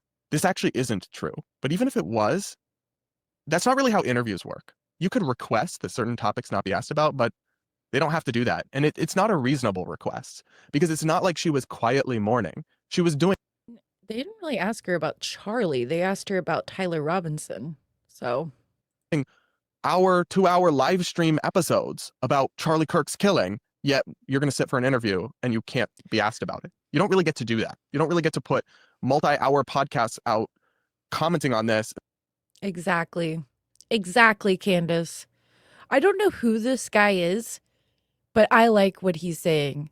More of what this guy is saying, okay? Because this is on point exactly. Brad. And then be like, I don't want to talk about it. It's too soon. That doesn't add up. Like, no, you can't do that. And then the crazy thing about this is it's literally not true. So the journalist, CNN, El Reeve, posted an email receipt and wrote, for clarity, Owens, via her representative, did agree to talk about Charlie Kirk before our interview. And this shows that Candace's representative says, thank you. So long as Charlie is discussed in a tasteful way, that's fine. I understand you have to ask. I would just keep it to 1 or 2 questions about. I wonder if this is her PR manager. Very, very interesting. It's got a blue dot. About his passing. She's still mourning, so it's a sensitive topic. So they actually did agree to talk about it. So she just lied on social media again, nuking her credibility into the sun once more. And it's a sensitive topic. She's still mourning. Even that is kind of bullshit because she's doing entire podcast episodes spewing conspiracies about it and opining on it. So then to say, oh, I don't really want to talk about it in this interview, it's too sensitive, I'm mourning, is bullshit. You can't have it both ways. If she truly was mourning and not talking about it and processing, I would respect that. And I think most journalists would. But you can't be doing that and then claim, but you can't bring that up if I do an interview. No, I'm sorry. That's not how journalism works. That's not how media works. And then to lie about it is just, once again, proving that she is not a reliable narrator of her own life, let alone of news and the most important and grave things happening in our world today. But Candace is charismatic. She's entertaining. And yeah, sure, she might be totally divorced from reality and fundamentally dishonest, but hey, she's entertaining and beautiful and fun to listen to. And I guess that's all people care about these days. But if you ask me, that is actually bleak, that people don't care if somebody repeatedly lies to them, don't care if somebody is incredibly sloppy with their basic research and fact-finding, as long as they're entertaining. That's a bleak place for the American media landscape to be at. But hey, it's where we are. And all I can do is give you my honest take on it. What do you guys think? Let me know in the comments. Make sure to subscribe. It is a bleak. It is very, very bleak that this is where we are, because where we were was we were all tired of being lied at by the mainstream media and all the lies they made up and the false truths and the misinformation and the malinformation and the, subversion and et cetera, that they did to us all the time, and it was getting better. We were like, oh, okay, now we have the new media where we have more choices and we have more, we can go to people who aren't going to lie because they don't have these corporations or they're not talk pieces of like one political side of the aisle or the other. And so now everyone's just fine. Everyone's just fine with the lying and like blatantly in your face lying and not caring. Everyone's just fine with that? Well, no, not everyone's fine with it, because I'm not fine with it and lots of other people aren't fine with it, and we think it's sick. And if you are watching that stuff, you need to check your mental capacity. You need to check your heart. You need to check your soul. You need to call Jesus, okay? He said, knock and he will answer. Seek and ye shall find, okay?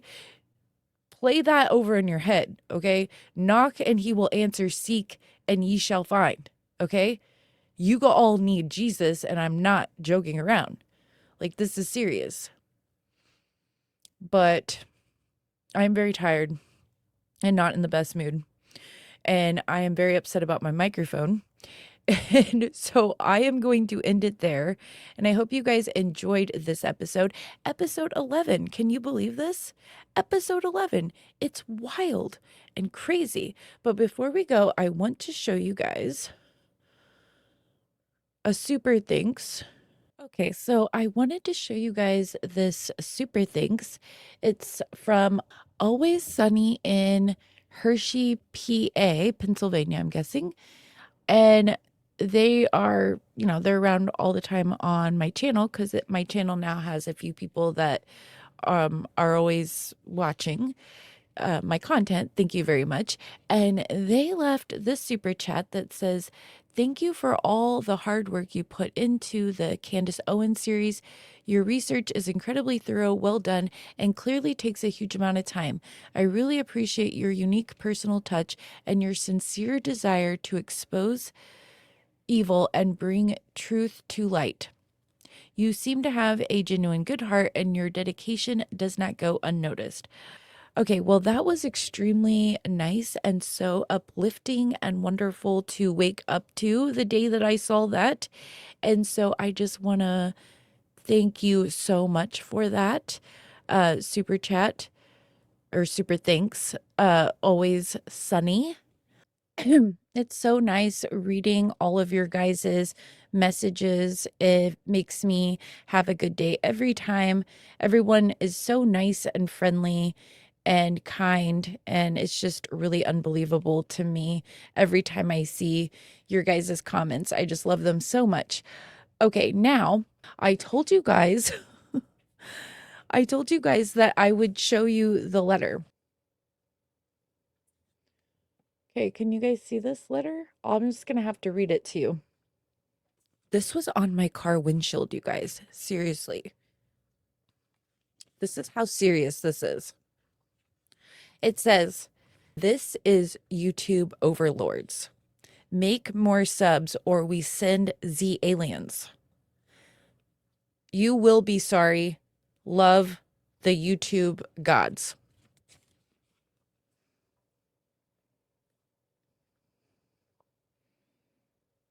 Proof, receipts.